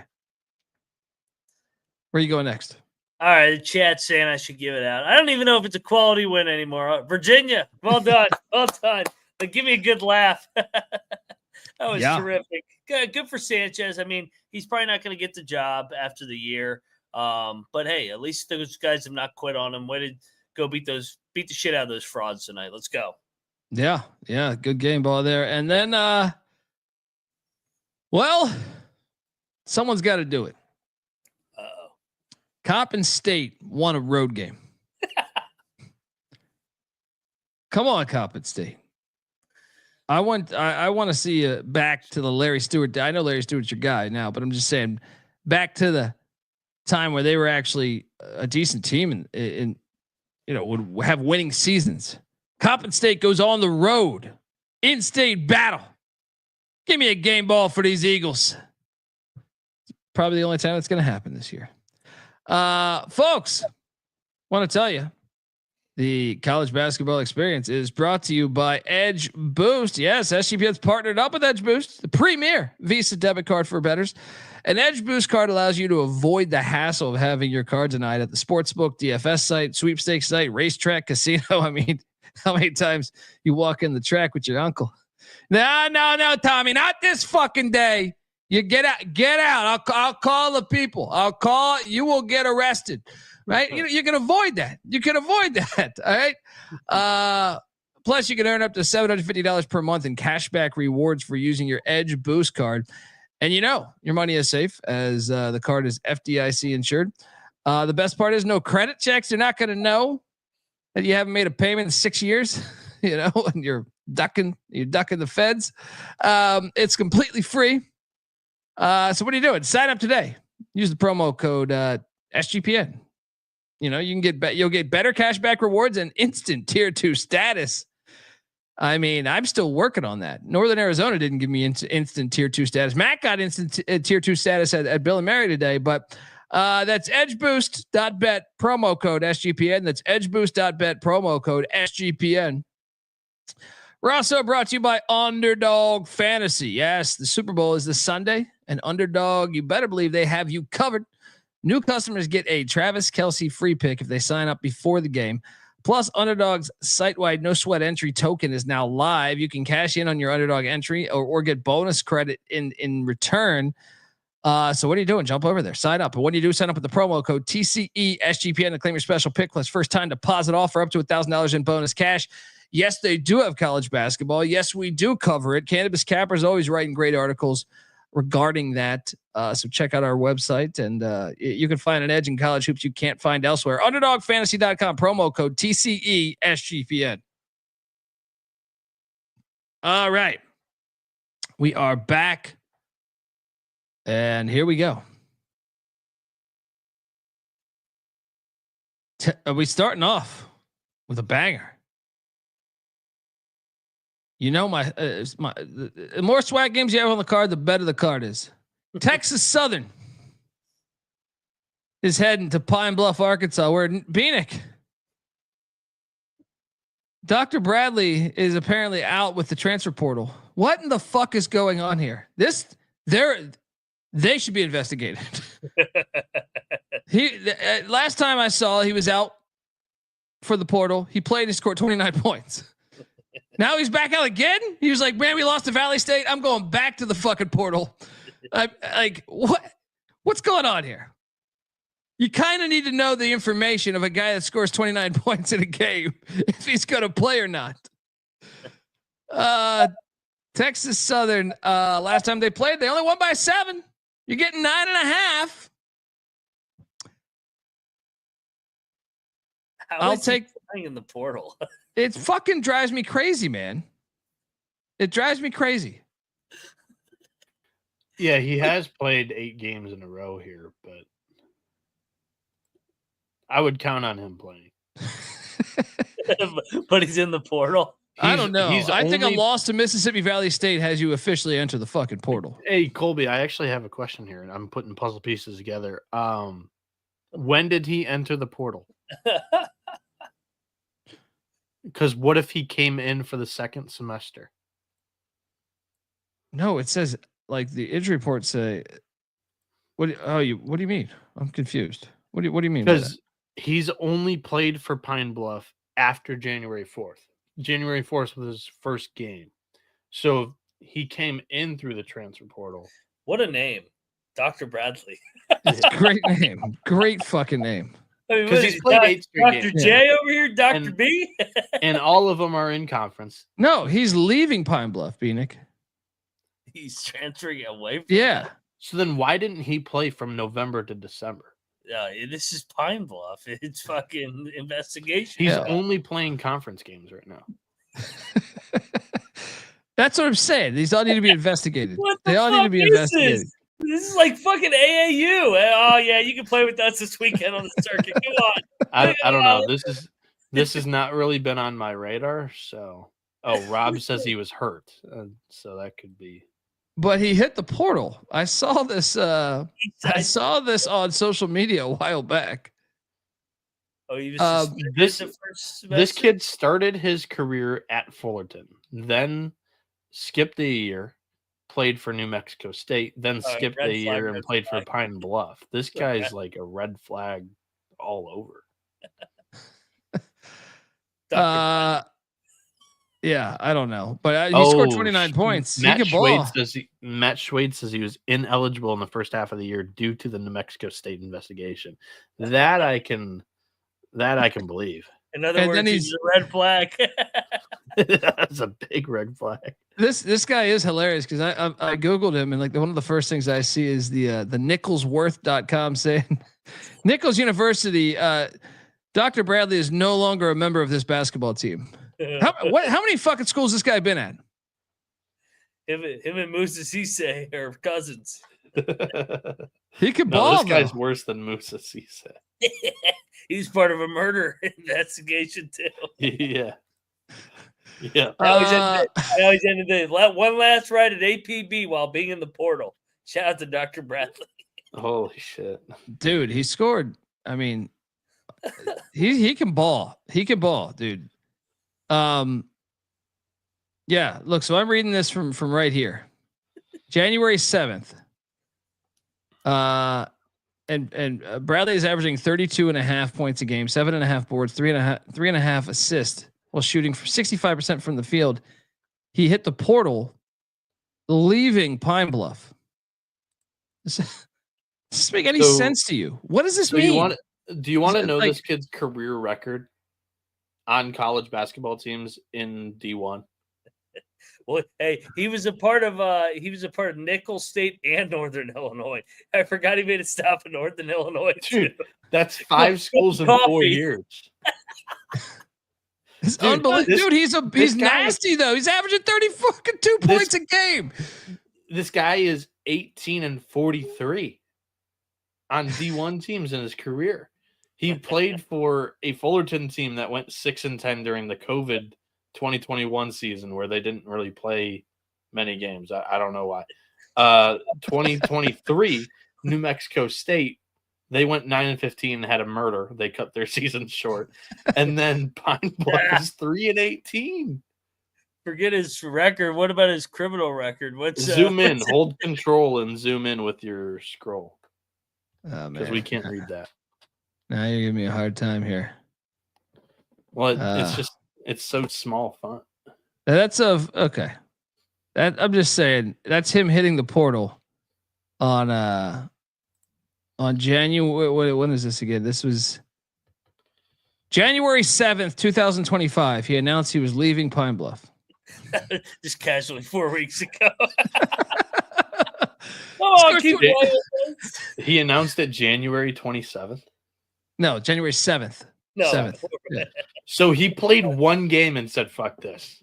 Because he was ineligible from November to December. He played on January 4th, January 6th against Alabama A&M and Alabama State. He put up 30 points and 35 points in those 2 games. Dude, he's nasty. He's nasty. He scored 29 against Valley State. Like he can ball. He's going to be a great open gym player at the local rec center. He's going to be good. He'll beat me by fucking 100 points. Well, I kind of need to know if he's playing. I guess should we assume he's playing? I would count on he's playing. He's played only 8 games all year and 8 straight. It don't matter if he plays; they suck either way. Well, no, I mean, look, I get this report here, and it says he's out for the game from the transfer portal. No, he's I shit you not. It says out transfer portal. Yeah, but you said he was out last game against Valley State. I understand that. I'm just saying, if the guy hit the portal. Don't you have so what you're gonna hit the portal then play the whole season? I'm so fucking confused. You can't do that, I thought. Ivy League players in baseball do that quite a bit actually, because they don't get their 5th year, their grad year. And I think he's a senior. So I think if he's doing a graduate if he's graduate transferring, he can. Well, if he's playing, I'm taking the points. Because he's good to drop 30. Give me Pine Bluff plus 9.5. Mac, what are you doing here? I'll take the points. I have no idea. I don't know if he's playing or not. We've officially spent 8 minutes on this fucking garbage. His name is Dr. Bradley. He's fucking awesome. He's probably my favorite player in college hoops right now. Catch him on Smack Digital Network, everybody, tomorrow. Don't forget your $4.99 to access it. Look, if you want to trip to the doctor's office. Pay that $4.99 to see Doc Bradley take a absolute shit. Yeah, give me the points. It's not standalone, so you don't have to bet it. But at the same time, Kent State is heading to Ypsilanti, where Bieniek and the LeBaron are known to drive around late at night. I'm not jumping in on this one. I'm jumping out of the car. You're out on them now. No, I just think it's a terrible spot. It is a terrible spot. But I'll still take EMU plus 6.5. No bet. Mac? Only because if you think about it, EMU's playing their best ball this season. So this price is probably the cheapest it would ever be. So it's low in odds makers' eyes, and Kent State just came off the fucking blowout in a rivalry game. Yeah. I think this is just a curb stomp spot, but I'm not going to bet it because EMU's a total wild. Mac, what are you doing here? I'll bet it. Give me Kent. EMU, they played a while. Moneyline Mac, lock it up. The Golden Flashes, Kent State. Ryan Hasty wants to know your Michigan rankings, Bieniek. Detroit better not be in the fucking cellar, you pile of shit. If you Michigan put Detroit, State, okay. Michigan State. Let's see here. Michigan State, Michigan. Detroit. Michigan State, Michigan. Central. Western. Oakland, Detroit, Eastern. Wow. Eastern hasn't left the basement all year. Eastern got up to get the gambling scandal out of their headlines, and now they're back to being shitty. They did go on a 3-game win streak there in conference. They never left my basement. Randomly popped up. It's like, what the fuck's going on? What do you mean they never left your basement? They beat Oakland head to head. Eastern's still in the basement. I do not. And they beat Houston Christian. And they beat Northern Arizona, who you deemed a fucking great team this year. It took Detroit to go 1-30 for them to be below Eastern Michigan in my Michigan power rankings. Yeah, I'm staying away. I don't have a good feel on this one, but I got a good feel on this one. Marquette is heading to the Garden. This line has come down. It was 3.5. Now it's 2.5. St. John's laying 2.5. I'm locking up Slick Rick Pitino minus 2.5. Let's go. You want to battle? Oh yeah, Marquette money line. Marquette's going to win. Johnnies will win Friday at UConn. Marquette bounced back off the UConn loss. Cam Jones and company had success in this building, and we're getting Shaka back as a dog. Come on, Shaka, let's go. Shaka could be a dog all he wants. He's no Slick Rick Pitino. Let's do it. Battle. Dundee on the Johnnies. Mac on the Golden Eagles.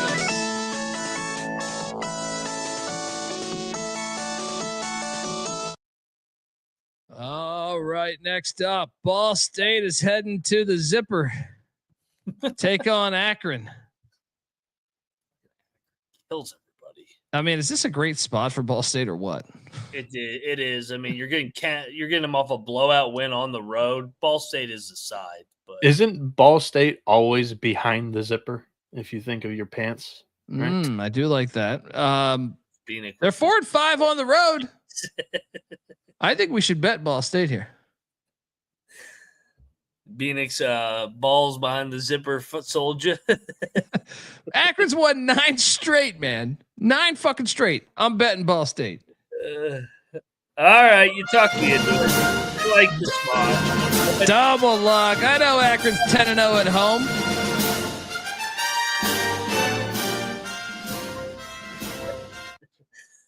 All right, and I'm seeing 4. You can get 14.5 right now. Get that half. Get that half point.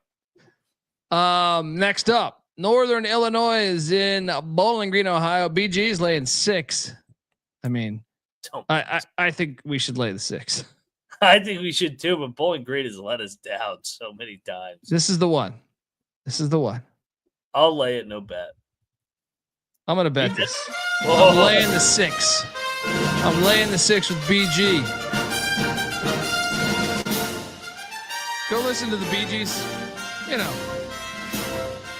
as we dance around when this thing cashes. I will also lock this. You know, I was thinking about this. I think I've bet this game 5 straight years. Dayton kills them every time. Yeah, it's like the lack of athleticism, specifically at UD Arena, or the neutral if they play in the conference tournament. Dayton fucks them up. I even think I cashed when it was at Davidson last year. I will lay the 8.5 with Davidson. I mean, am I crazy? This is like a smash play. I think they're going to win by 20. I'm with you. I mean, Dayton, I think that they finally found something here recently. I think that they're going to lay it on Davidson at home. I think they're going to roll in February. They hit the January wall. They're out of that funk. Dayton rolls. Rob Donaldson's got a G on Dayton minus the points. Bieniek, you going to match him? No, I'm going to lock battle all of you guys. Cocktail Napkin likes this. By the way, this is 9.5. I'm seeing on FanDuel. I see 8.5 right now. I like the Wildcats. You can have your 9.5 though. You can have your. You're going to need it. I like the Wildcats here. I think there's an edge. Plus, Dayton's got VCU next. They've played like total shit in the A-10 play. They're 5-4 in conference.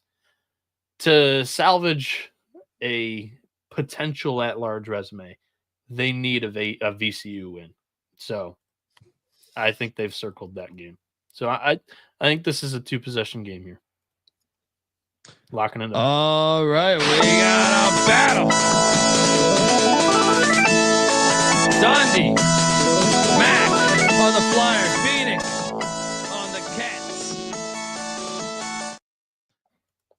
So I just want to let you know that since they've joined the conference, they get killed every time. Yeah, they get destroyed. So last year was a 14-point win at Dayton.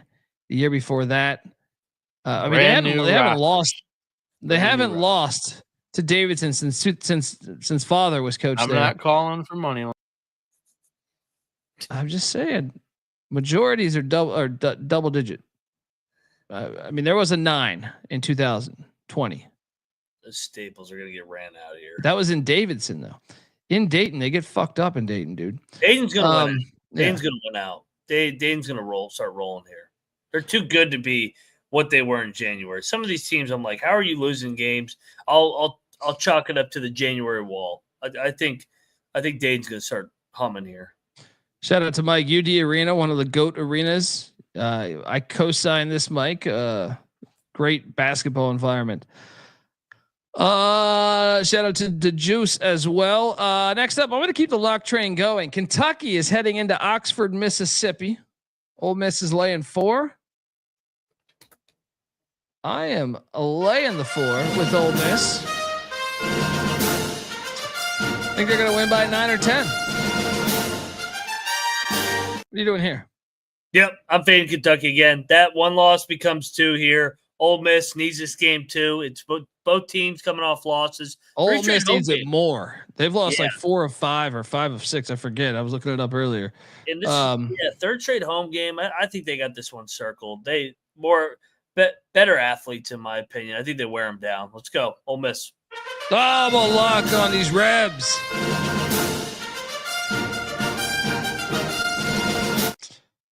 And then we go to Iowa City, where the Boilermakers are laying 7.5 points.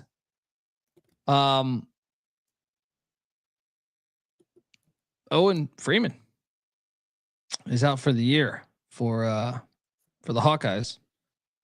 Not sure how much that matters, but I'm going to take the 7.5. Purdue's off a rivalry win. Give me the Hawkeyes plus the points. No bet. What are you doing here? I'm locking up Iowa. Iowa's had over a week off here. I think they play for their coach tomorrow. I think this we'll get every now and then a pop up Iowa spot, make a bunch of threes. Purdue is not the same team away from Mackey. Give me Iowa. Let's go. Lock it up. Moneyline Mac, lock it up. These Hawkeyes.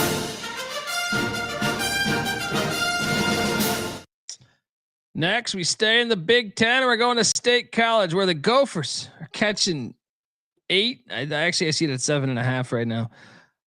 In State College against Penn State. Maybe there's still some 8s out there. Chat can let you know. I actually hesitated on this game. When I was thinking about this, I was like, is this a Penn State smash spot?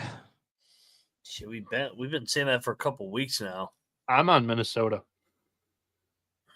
I think that's everyone's first reaction. I was take Minnesota. They've been playing better than Penn State lately, but I was a little surprised at this number.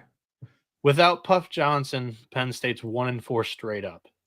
He's a game time decision, by the way. Yes, they haven't played great without him, but I don't know if adding him in at the last minute helps them either. And Minnesota's been scrappy. I think this is a lot of points for a Penn State team that hasn't looked great in some of these home games. So I don't know why, but I think they're getting valued a little bit too much.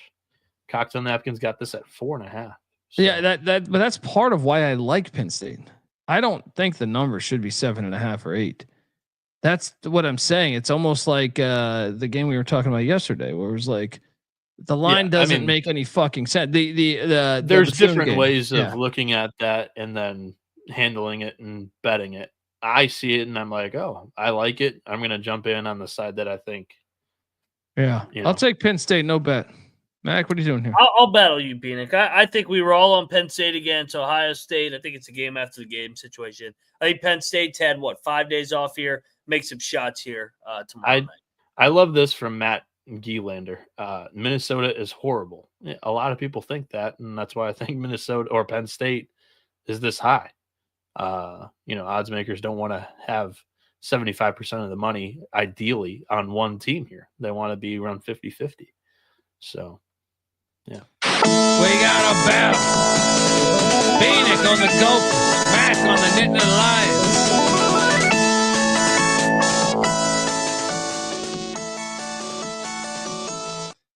All right. Next up, we are going to Mount Pleasant. Bieniek has Central Michigan high in those Michigan rankings. They're laying 1.5 against Travis, Lexington, Steele, and Miami. What the hell is this line? Might need to fade Bieniek's ranking here. What the hell is this line? You got Miami, Ohio in second place in the MAC. They're 16-5. They're on the road against a 10-11 CMU team who's 6-3 at home. Miami, Ohio's 9-1 in their last 10 games. This game reeks. Yeah, they've been catching weird numbers all year. Give me the chips. I'm not betting it though. It's gotta be right. I don't understand how they get this fucking number. Give me the chips, no bet. I'm not touching this. I'm not touching this. This fucking this fucking Michigan. These Michigan schools are corrupt. Miami, Ohio won by 28 in the last matchup. Makes no sense. Yeah. I'll take the chips. No bet. Don't bet this game. I'm not betting. Now this one. Western Michigan is heading to Athens, Ohio. Man, these Bobcats just can't find a way to get a dub right now. Back-to-back losses. Little snake bitten right now. They have injuries. We talked about the Aiden Holloway injury, or I'm sorry, Hadaway injury. However, Western high, and they've won 2 straight high in Bieniek's rankings as well. And they just came off a rivalry win. I'll take Western in the points. No bet. Mac, what are you doing here? I want to bet Ohio so bad. I'm betting the Bobcats. I think it's a good spot. Let's go. They got to start winning some of these games. This feels like a nice spot to just drill a sorry ass team. Let's go Bobcats. Double lock Bieniek and Mac. Double locking the Bobcats minus 9.5. I would say, don't you want to get this in now? Because this could be like 10 or 11 or something tomorrow, right? Depends on the injuries, but yeah, it feels like a nice spot for the Bobcats. I mean, they played hard against Miami of Ohio the other day. I just don't think they're that good this year. That's why I took Western. I think Ohio wins. Ohio has lost 3 of their last 4. All 3 of those wins have been by 7 points or less. All of those they've been, right into the bitter end, whether it be fouling at the end or they just weren't able to get the job done in the final couple of possessions. Yeah, I'm staying away. Fuck, I don't think Ohio's as good as I could totally see Western State. Ohio wins by 4 to me. That's what I think, that 4 or 5. I just I like the idea of fading Western after this, because you look at their big win. They had a big win by 10 against Kent State earlier in the year. They dropped the total egg to Buffalo the very next game. So I just think that they're very capable of doing the same. Wichita State is in Charlotte, taking on the Clits. So Mac, what if I told you that Charlotte? This is a battle for 13th place, by the way. Wichita, lost 4 straight, 3-7 in their last 10, heading to the Clit. Where Charlotte's 1-9 in their last 10 games. Yep.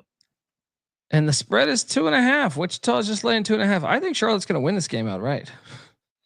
I do too. I think Charlotte's better than Wichita right now.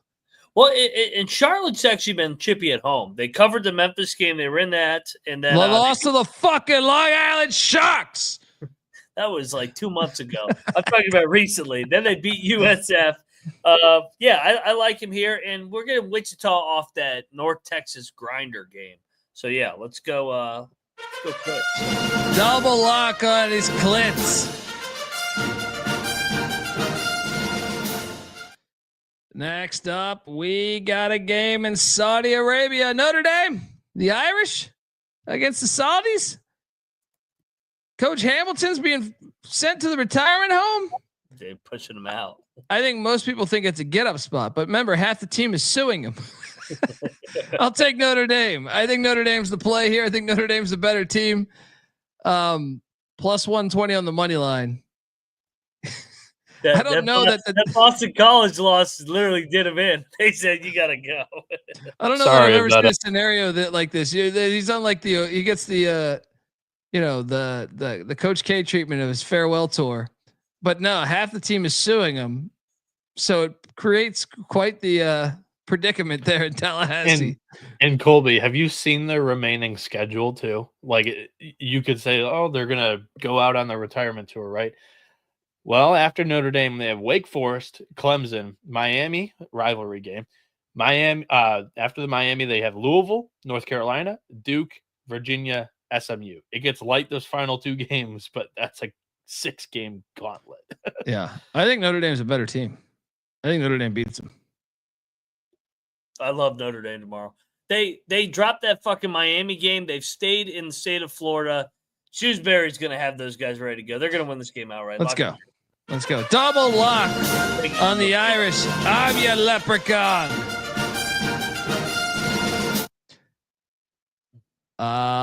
Next up, Buffalo heading to the rocket ship to take on the Toledo Rockets. I hate laying a big number with this year's Toledo team, but I'll lay it because I just feel like Buffalo's that bad. I'll lay it, no bet. Let's keep going. Lay it, no bet. I want no part of this fucking game. St. Louis, this is a big game here. Heading into Amherst to take on Frank Martin and the UMass Minutemen. UMass is laying 1.5. I'll take St. Louis, man. You can talk me into a lock on St. Louis, by the way. It kind of feels like St. Louis is the right side, to be honest. I mean, UMass has been playing really, really well. Tough spot though with the Billikens, who I think have the better roster. They have better players. Let's bet St. Louis, dude. Yeah, I hate to do it, but yeah, I'll take St. Louis. Double lock on these Billikens.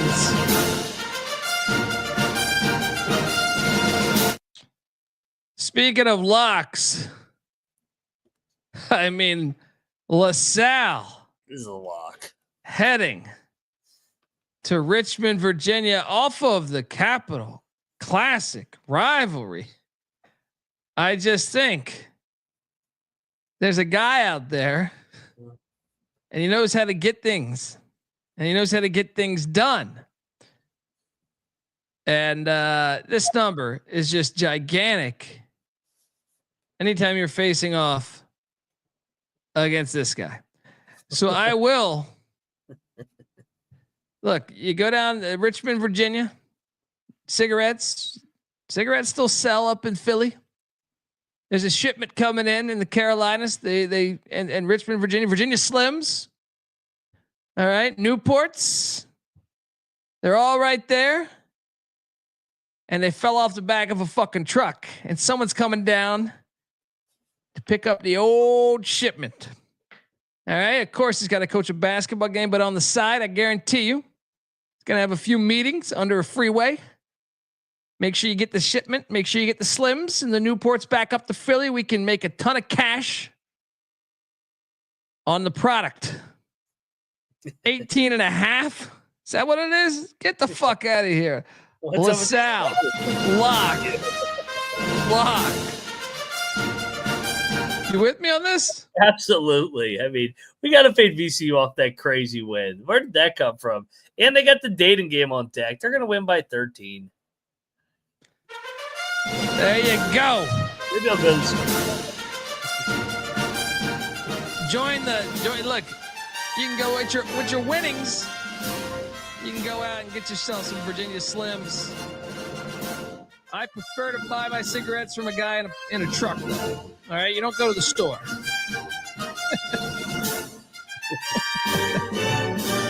Oh man, it's just.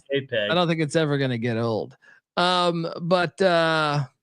Yeah, I mean that line, just absurd. Vandy heading it into the swamp, where they're catching 12.5 right now. That's going up a half a point. I actually think Florida's going to drill them. I'm going to lay the 12.5. I do not love this spot. For what it's worth. Who's on deck? Auburn, and they just played Tennessee. But it's at Auburn. Huge. That's a loss. Spot. Yeah, but they're still playing the number one team in the country. Yeah, I'll lay it with Florida. What are you doing here, Mac? I'm not going to Vandy. The teams that play Tennessee the game after are a little bit sluggish just because it's such a physical game. I like Vandy and these veteran guards to keep this thing within striking distance. I don't think they're going to win like Missouri, but I like Vandy here. To Mac's point. What's that? Florida began the Arkansas game down 16-3 after beating Tennessee. Yeah. Fair. But at the same time, you had the number one team in the country. Mississippi State, after getting destroyed at Tennessee, won a couple days later at South Carolina. Yeah, they didn't cover though. They took overtime to win the game. They were up double digits. So I mean, fair enough. But I'm saying they definitely were the better team that game. South Carolina just pulled that shit out of their ass. But good point. Good point there. Yeah, Moneyline Mac, locking up the doors.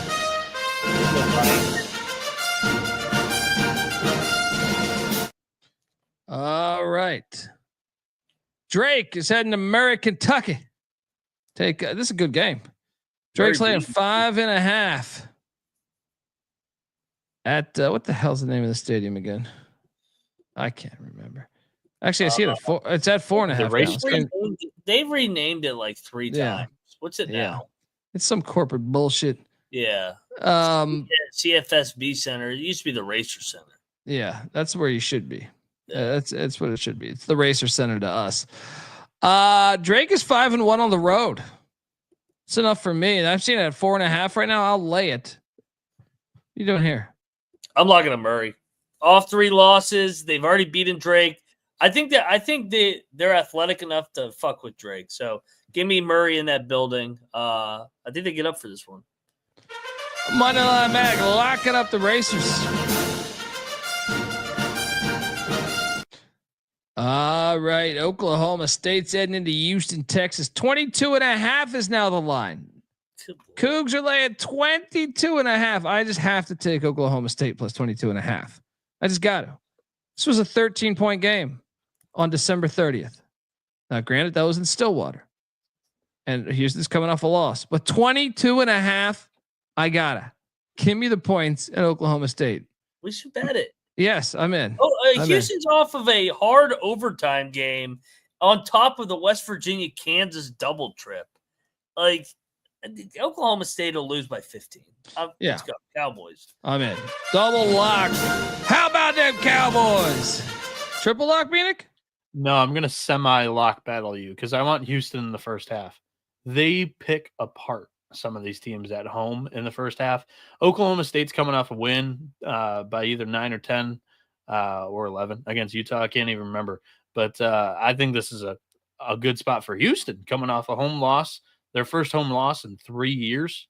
What was it, 36 straight games or something like that they had won at home. I think they come out guns a-blazing and then press the brakes later in the second half. Same thing happened with Dub V.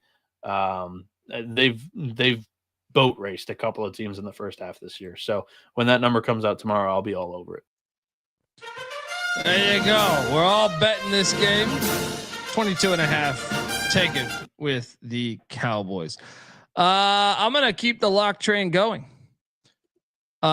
This line is now at 9.5. What in the fuck is happening here? This is not happening. They played on December 4th. Utah State won by 3 in Logan. Now you got to go to Laramie, Laradice, and you're getting this big of a number? Stop it. Wyoming, I get it. They're not great, but they're decent. I'm all over Wyoming here. Give me the points. I even think the money line could be live. I think it's worth the sprinkle. What are you doing here? I'm going to battle you here. I think this is a Utah State smash off of the loss here. Got embarrassed at home. Rare loss. Last time they did that, they bounced back big on the road. Give me Calhoun and Utah State. When's the last time Wyoming lost a home game by double digits? Maybe the Colorado State game. Was that it? Maybe that's the only. And that's the historic rivalry game. Yeah. It's off that San Diego State game where they should have fucking won. We got a battle. Dundee on the Cowboys. Mac on the Aggies.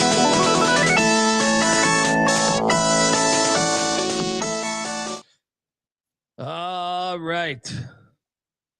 EIEIO. Eastern Illinois is in Edwardsville, Illinois, taking on SIU. SIU's laying 7.5. We have to take the points, right? They just went 3-0 in a week, and they were like winless before that. Don't we fade that here? I just feel like they're rivals. It is a rivalry. I'll lay it. I'm not betting this one. I'll take the points. I'm not going to bet it either. Maybe if I'm up, maybe I'll jump in, but I don't think I'm going to bet it.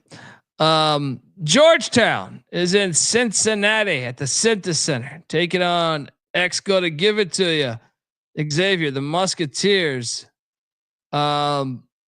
Georgetown won by 6 last time they played. Yeah. I'll take the points. What are you doing here? I had this one, sir. I think this is a trap. I think Xavier's going to drill him. I think Xavier, like Dayton, they went through their lulls early, and now I think that they're starting to play better basketball. I think they get revenge on Georgetown. Georgetown's young, going through the dog days. Give me Xavier by double digits. Moneyline Mac locking up the Musketeers.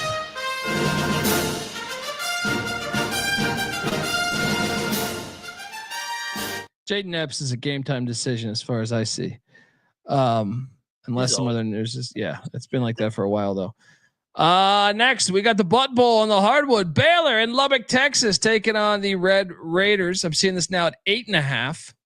Texas Tech's laying 8.5. I will lock up Baylor plus 8.5. What is this? You in? Yeah, this is Scott Drew's former assistant, Graham McCaslin. They're really close. It's gonna be a fun game. I think it comes right down the wire. Tech wins by 4. Double lock on Baylor plus 8.5 points. All right, Nevada and Steve Alford heading to Colorado Springs. This could be the funniest shit ever right here. I'm seeing 10.5 now. 10.5 is the line currently. Do you remember what happened when they played on January 14th? Air Force almost won that fucking game outright. Why could this be the one? Off of the rivalry win, he was joking after the game. Like there was no pressure on him. He's just cutting jokes. Give me the 10.5 in Air Force. What's up? I'm calling for the money line. It was like a 5-point game. Like, I mean, it was down to 1. It was like a 1-point game with like 3 minutes left. Yeah, I like the spread. They're 0-11 in conference. If they were ever going to steal a game, this would be it, in my opinion. After the rivalry win, now you're heading up to elevation, like the highest elevation in conference at least. Air Force has lost 12 straight. Let's do this. Mac, you in? I'm landing with Nevada. They got their attention. They should have beat. They had their chance. Air Force is good on the road. They suck at home. They get drilled by everybody at home for whatever reason. This team sucks in general. They're 3-19. They've been chippy on the road, though. I mean, they fucking almost won at Nevada, San Diego State. Well, they beat Jack State in Colorado Springs. That's their best win of the year. Well, that was in November. I mean, I'll take a flyer on this 10.5, Bieniek. Let's go. I'm taking a flyer on the give me fucking Nevada. money Give me Nevada. Give me Nevada. Are you battling? I'm battling. Nevada's going to win by 20. I love this on this game of all games. We got a battle. Dundee, Bieniek, fly with the Falcons. Mac on the Wolfpack. To Clark's point here, they did play San Diego State in overtime at home. They did. That was their one game in league play that's been competitive. What do you mean? Oh, What? you mean at home? They lost They by almost beat 7 Nevada. to San Jose State at home. That was competitive. They've been more competitive on the road at Nevada, Here's at Mac. Fresno. He's reaching. I can't wait till Nevada smacks them by 20, and you guys will be like, I got cute with their. I mean, of course that's in the cards because that's definitely Nevada's an outcome that could happen. And I have never surprised. seen the chat this many people say Air Force. I have never seen that. Nevada's going to smack their ass. Because we have such a good I've also play never now. seen Steve Alford after a rivalry game deliver. All right, baby. Let's Tomorrow go. night. Nevada's winning now. Indiana is in Madison, Wisconsin, catching 10 points. Stop it. He says Nevada's winning now as if they weren't favored by 10. No, winning out. Like every game. Nevada's going to get back into this dance. I got to jump on this 10. I know Indiana, that stinks. right? I got to take the 10. I got to sprinkle the money line. I got to sprinkle the fucking money line too. Plus 360, I think it is.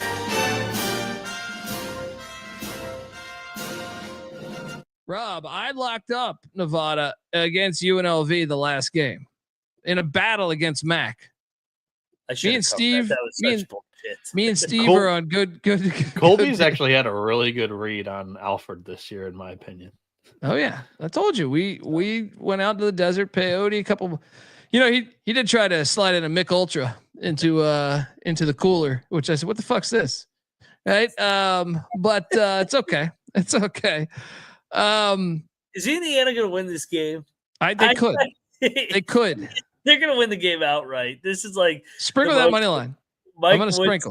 Random ass win. Let's go, Indiana. Double lock on these Hoosiers. Sprinkle that plus 360, 370, something like that. Money line.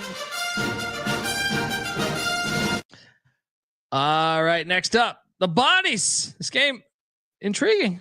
They're going to Loyola. The Bonnies won by 1 last time they played. I think that was a neutral.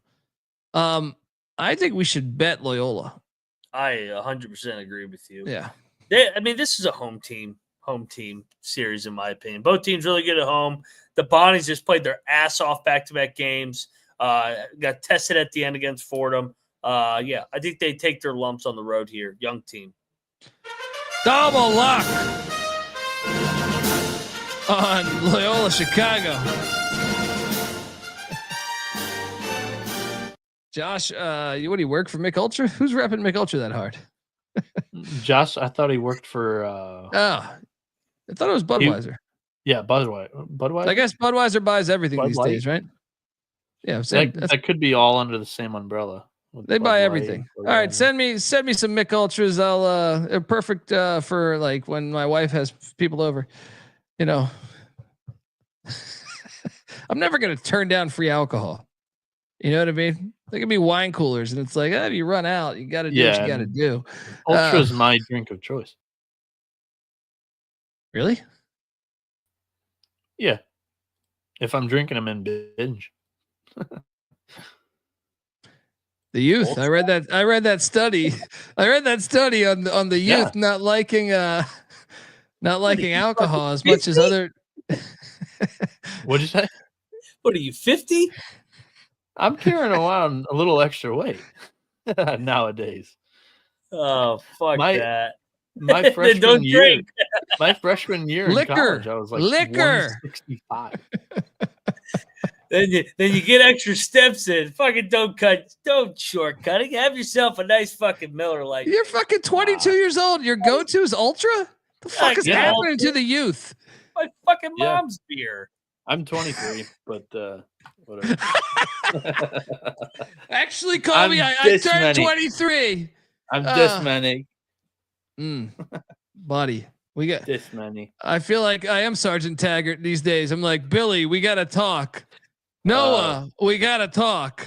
This is a funny clip. This is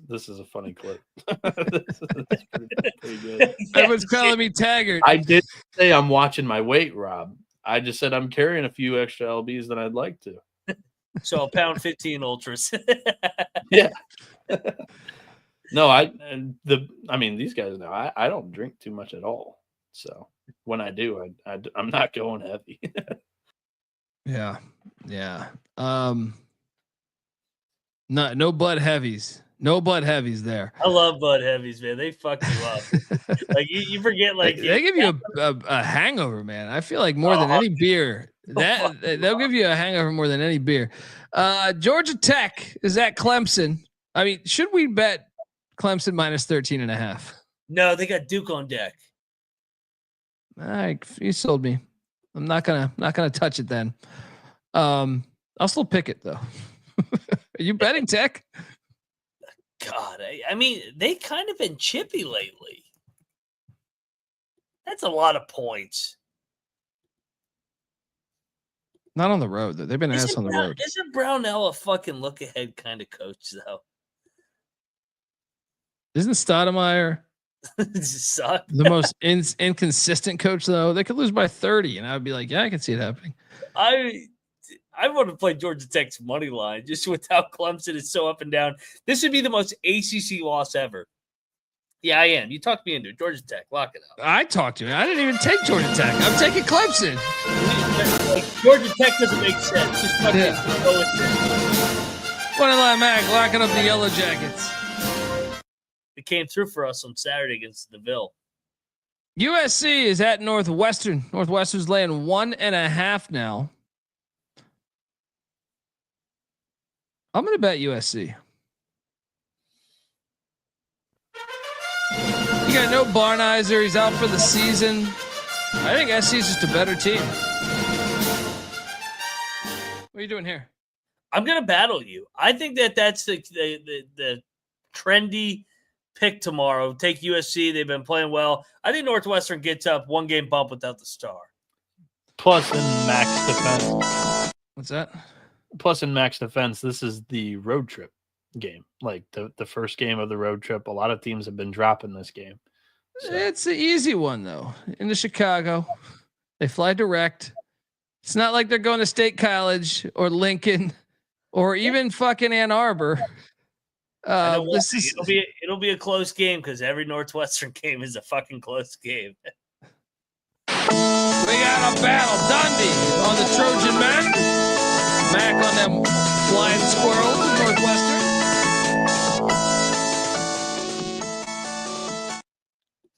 Mojo Barnheiser's out for the year with a broken face. No, it's a foot injury. He says, "You expect me to trust that guy?" He's got a broken face. He's in South America getting plastic surgery. The same shit that Sammy Sosa had. Right? Chicago's got a pipeline. Just go straight into South America. It's a plastic surgery. Barnheiser's going to show up next year black. All right. Good Lord. What?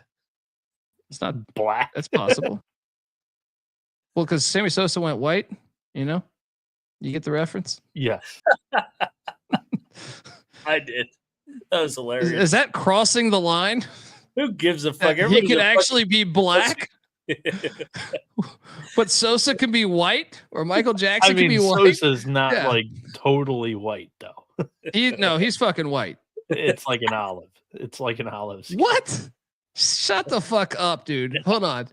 Him and his ultras. He bleached himself. What are you talking about? He bleached himself. I'm pulling this up right now. Like this is one of the more confusing fucking things. It's hilarious. Gabriel Gomez goes, it's Black History Month too. Yeah, I mean, I didn't say anything bad about black people. As I hate this fucking generation. I'm not saying you did. I'm not saying you did. I mean, you're telling me this guy's. I can't believe this is him. I really can't fucking believe it's him. Damn it, Sammy. Can we just look at this right here? I'm going to share the screen. Yeah, this shit was nasty when it came back at us. Who's lying to you? You need friends. I don't know. I just recently saw him in like not me seeing him in public, but he just did a public appearance somewhere. Yeah, well, so he did on the internet too, right here. I mean, it's still olive skin, in my opinion. You can, olive. Buddy. Olive. What the fuck is olive? Look at him before that one. If you, is him the before. Yeah, sure, but I mean, he is an aging Cuban. I cannot talk tonight. That's kind of what they look like after when they age. What the fuck are you talking about? That's what they look like? That's what Cubans look like when they age? I do believe so. Yes. You are completely talking out of your ass. No, but he's out in the sun playing baseball 162 days out of the year. And then there's no fucking there's no painters, there's no fucking roofers. There's no Cuban roofers. What the fuck are you talking about, dude? First off, he's from the fucking Dominican Republic. Dominican, whatever. Yeah. That's a ridiculous statement. That's a ridiculous statement. The reason why he's white-faced is he played in the sun. No, that's not what I said. Stop twisting my fucking words. You're allowed to dance. This has been a great Bieniek episode. I have enjoyed this thoroughly. Thank you, Bieniek, for some good laughs. Crossing the line and saying Barnheiser's black-faced himself. Fucking youth, man, drinking their Michelob Ultras. I didn't say anything about you crossing the line. But you cut in like, whoa, hey. I was just like, back off, Dundee, back off. No, that's not what that was. But okay. Fuck everybody's feelings. Say what Rob, he had plenty of Chicago pizza. He played for the Cubs. He probably Chicago pizza. All right, let's go to this next one. Oklahoma is at the Jungle. We should take the points. We got to take the points. 16.5 is too big. 17.5. I'm seeing 17.5. Yeah, let's talk about Oklahoma. I know everybody will think we're crazy, but Oklahoma is a bubble team. You're going to get their best effort. Actually, I feel like they're better on the road. I know they just won by 30 against Vanderbilt, which came out of nowhere. But Auburn, off a tough road trip, had to battle in both those games. I think they kind of go through the motions with Florida on deck, win by 13. Yeah, I'm not going to bet this, but I think you're right. Late game, Oklahoma. Boomers. I do think you're right. Yeah. I'm not in a rush to bet it. I'm going to wait until try and get an 18 or something. But yeah, I'll lock up Oklahoma. Sorry, I'm just looking up shit. But what am I, Mac? Locking up Oklahoma.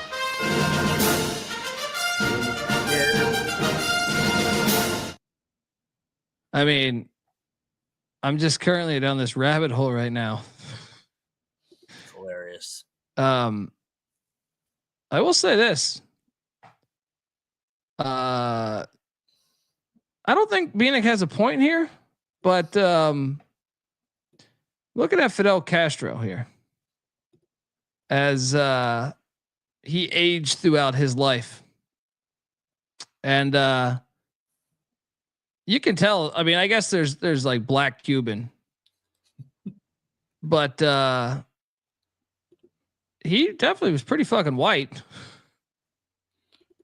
You know, if you look at that photo on the right there, youtube.com/the college experience.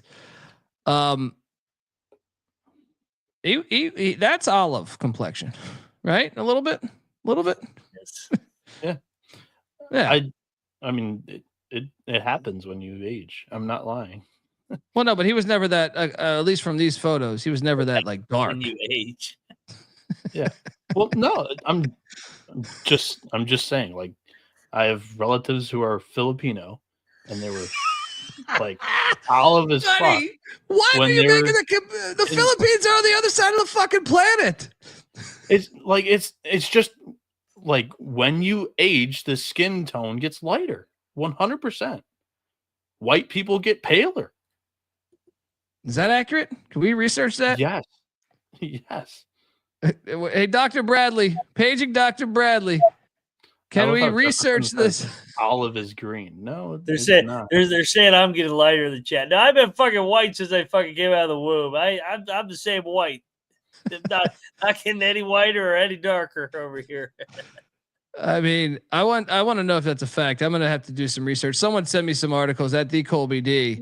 Is that a fact that you get whiter as you age, no matter what part of the world you're from? Is that what Michael Jackson said? I just don't know that I believe this one. Bieniek just giving us gems over here. San Jose State, Fresno State, game of the night. The battle of the what is this? The Valley Battle of the Valley rivalry. San Jose State's laying 3. This game is gonna be great. This is great. This is my game of the day right here. Save Mart Center will be rocking 3.5. I'm seeing, by the way. Oh man, San Jose is so much of a better team, but I could totally see them losing this outright. Yeah, me too. I'm not Give me Fresno. Give me Fresno too. They're kind of due, and San Jose is the kind of team that could drop it. Yeah, no bet. Would you guys like me to educate you on anything else about skin tones? Oh God, what is this shit? His Filipino cousins. Yes. This is okay. As you age, your skin it tends to get lighter. Sun damage impact. Okay. All right. You're Sounds welcome. legit. I mean, this AI will also give you bullshit. I can tell Sounds you. sounds like a Ponzi scheme. I don't believe. I'll tell you some of that AI shit. Like I know this because I have to look up the history of the rivalries in football, and they're off all the time on the AI. But exposed to sun damage over time. I'm not kidding you on that. Okay. No. So he didn't even get surgery. You're just saying he just naturally was in the outfield. No, I'm not saying he just fucking woke up white one morning, huh? I didn't. I never said that. Steve Bartman turned him fucking white. He fucking took that foul ball from it and said, "Fucking." You know what I need to do? It does Moises Alou, right? Or was that Sammy? Who did Bartman take the ball from? Was it Alou or Sammy? Alou. Sammy was in right. Yeah. Yeah. Have you guys seen the Cubs turned him into a cracker? Have you guys seen Madonna like in the past 5 years? Yeah, every now and then. Like she looks like we should start. You know what I should start doing? Every time we show the Colorado State logo or the VCU logo, I should just load up this youtube.com/the college experience right there on the right. I mean, why did you get that surgery? I don't understand. I can't believe that's Madonna. I cannot believe that is fucking Madonna. I mean, let me just dive into this one. What about that one chick? How many surgeries? Look at that. Ew. Who lies to you this much? Your circle of friends is fucked. You know it is because you'd be like, guys, I'm thinking about getting this. They'd be like, no, don't get this. Like, what? You know, how do I look? Oh no, you look good. You need some friends. You need some friends. That is the logo of the Colorado State Rams. What about Kanye West's girlfriend that just shows up butt ass naked at that fucking event? Dude, that Antonio Brown tweet was incredible. That little kid peeking around the curtain at the tits. So good. I mean, so good. I just can't get over that. That's fucking Madonna, though. You like if you had told me that after like a virgin or whatever. All right, let's get this. And then you show me that. I'm fascinated by this. There's gonna be a bunch of Kanye West girlfriends at this game in Tempe. Fucking butt ass naked, tits flying out. Fucking welcome to Tempe, everybody. This is a good spot for I guess for both teams, right? Because K-State, Arizona State's coming off the rivalry loss. Yeah. K-State's coming off a huge rivalry win. Sun Devils are laying 2. I think Vegas is telling you, give me the Sun Devils -2. What are you doing here? I see 1.5 out there, by the way. I think everybody's going to jump on Sun Devils. I think they're counterfeit. I'm locking up K-State. I said this for 2 weeks. I think K-State has turned a corner. They have a lot of margin of error to make up, though. They got a long way to go. They basically got to win out to get to the dance. So I think K-State rolls again here. Better team, better roster. I think they win here. They got a coach from Trinidad, right? Yeah. He'll be white in a week, Bieniek. He's in his 50s. Shout out to the great Jerome Tang. Hilarious. Next up, we're going to Westwood. Michigan State and Tom Izzo catching 3, 2.5. I see both out there right now. This is one of the new Big Ten games that I gotta say I'm actually kind of looking forward to this one. Izzo versus Cronin. I think that's the angle for me. 2 miniature head coaches that like to scream. This one will be very entertaining. Lots of cuts to the head coaches with their faces right here. Good stuff. Bieniek. Mick Cronin, he should take the Notre Dame job at some point. It'd be great. You could dress him up as a leprechaun. He would be great. Dress him up as that fucking leprechaun. I think Michigan State's the play. Give me Michigan State +3. Sprinkle the money line. They've stayed out west. They've practiced. Just take the money line, right? They've practiced in this arena. Izzo off a loss. Got those guys trapped in a hotel, fucking getting after them. They're going to get ready to go end this 5-game UCLA win streak. Sparty, baby.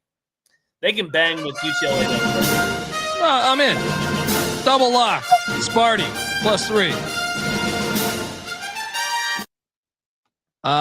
Next up, Boise State's heading to Vegas, laying 3.5. I'm going to follow your lead here. Where do you want to go here? You want to take I actually think I like Boise here. I think they're more together. I'm trying to think UNLV might be quitting. That's another job that's going to be open. Yeah. I'm going to lay I think it's 3.5 right now, though. So we have to lay 3.5. But give me Boise -3.5. Lock it up. Yeah. Okay. Double lock on the Broncos.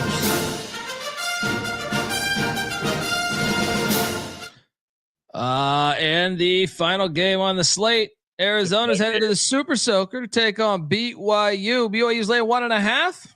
I think we should take BYU, right?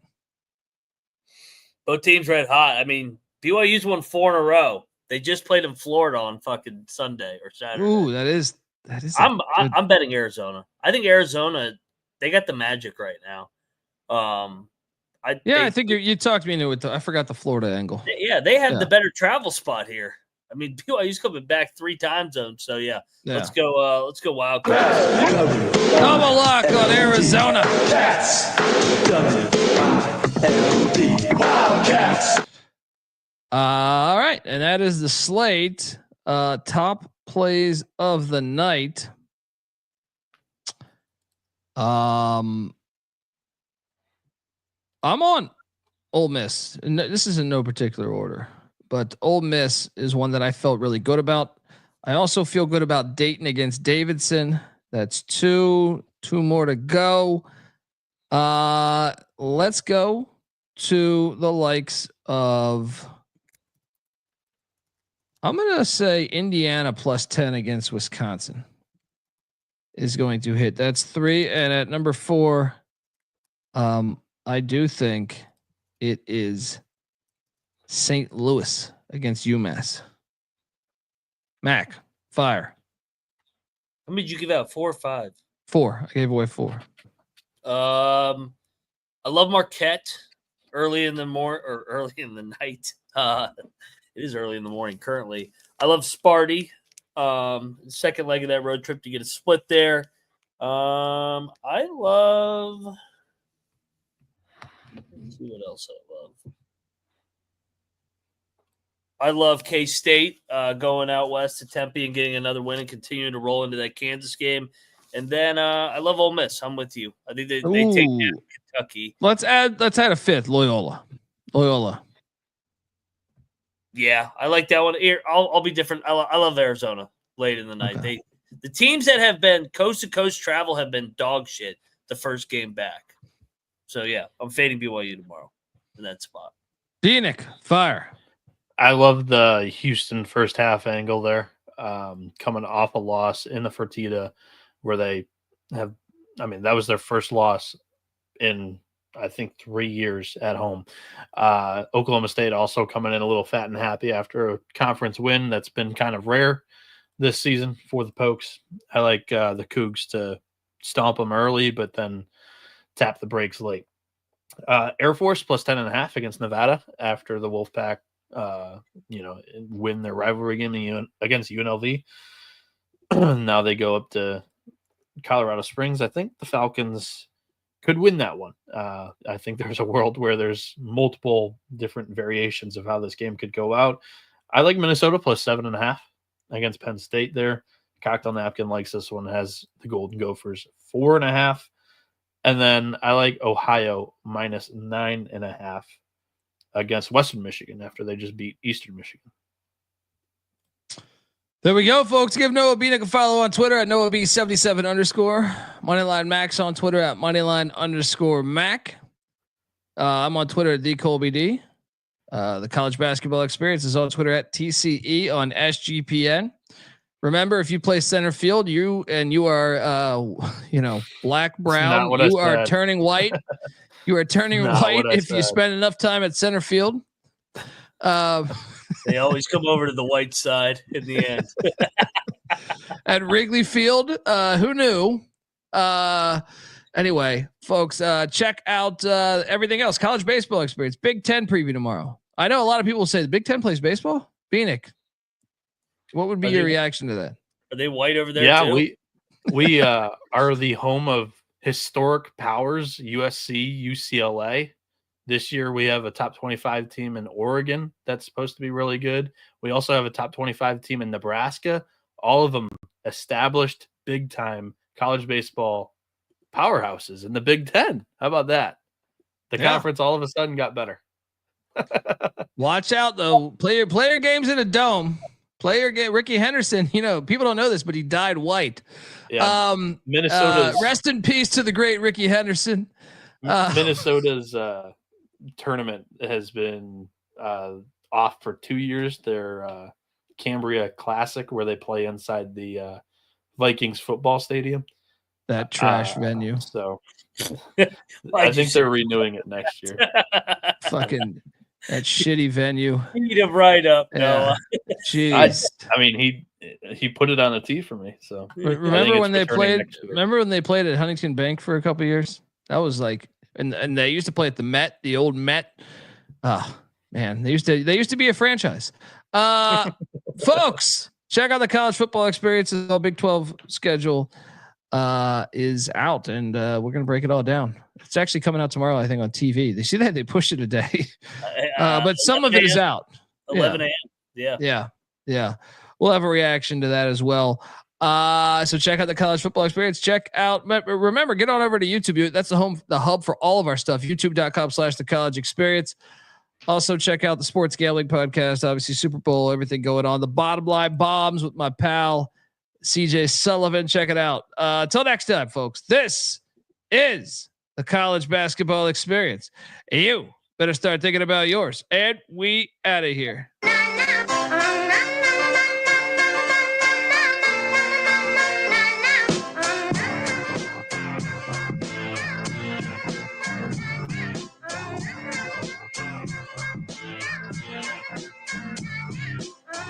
Yeah, it's got me thinking about the good shit the minute that I seen your grill again. It made me good trip, good dog the mind back like dog but wind that. Man, I didn't get mad when you near me hit me can back, but The comings on was strong. Now my shit's coming along, you know the song. The truth is I'm pretty much on fire again. It's heating up for real, I'm alive again. And that's the attraction factor. Vancouver, Michigan with my rap disaster. Yeah, you know you want it how you want it. No need to trip cause I got it, doggone it. It's all yours and the extras too. All the super music and the sex for hope. Just get it straight cause he caught me in a good mood. Let me demonstrate what this time of year could do. Sing it.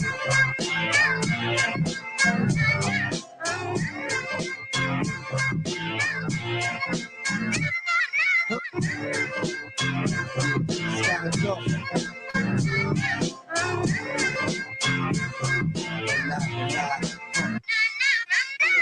Yeah, last time you got the hot shit that I made, I was not the hot shit. Why?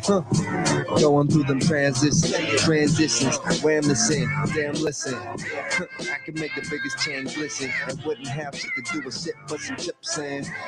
I don't get down like that. I'm the super rap mammal with the crown and back. I'm so sore thumb, sticking out like some stick gum. Out the back with the beat smack. It's dumb, dumb hot, crazy sun hot. More often than not, and not monotonous. And got the hits in the whole spots in this. Bottoms up, cause I'ma just beat the damn guts to submission. It's in the job description.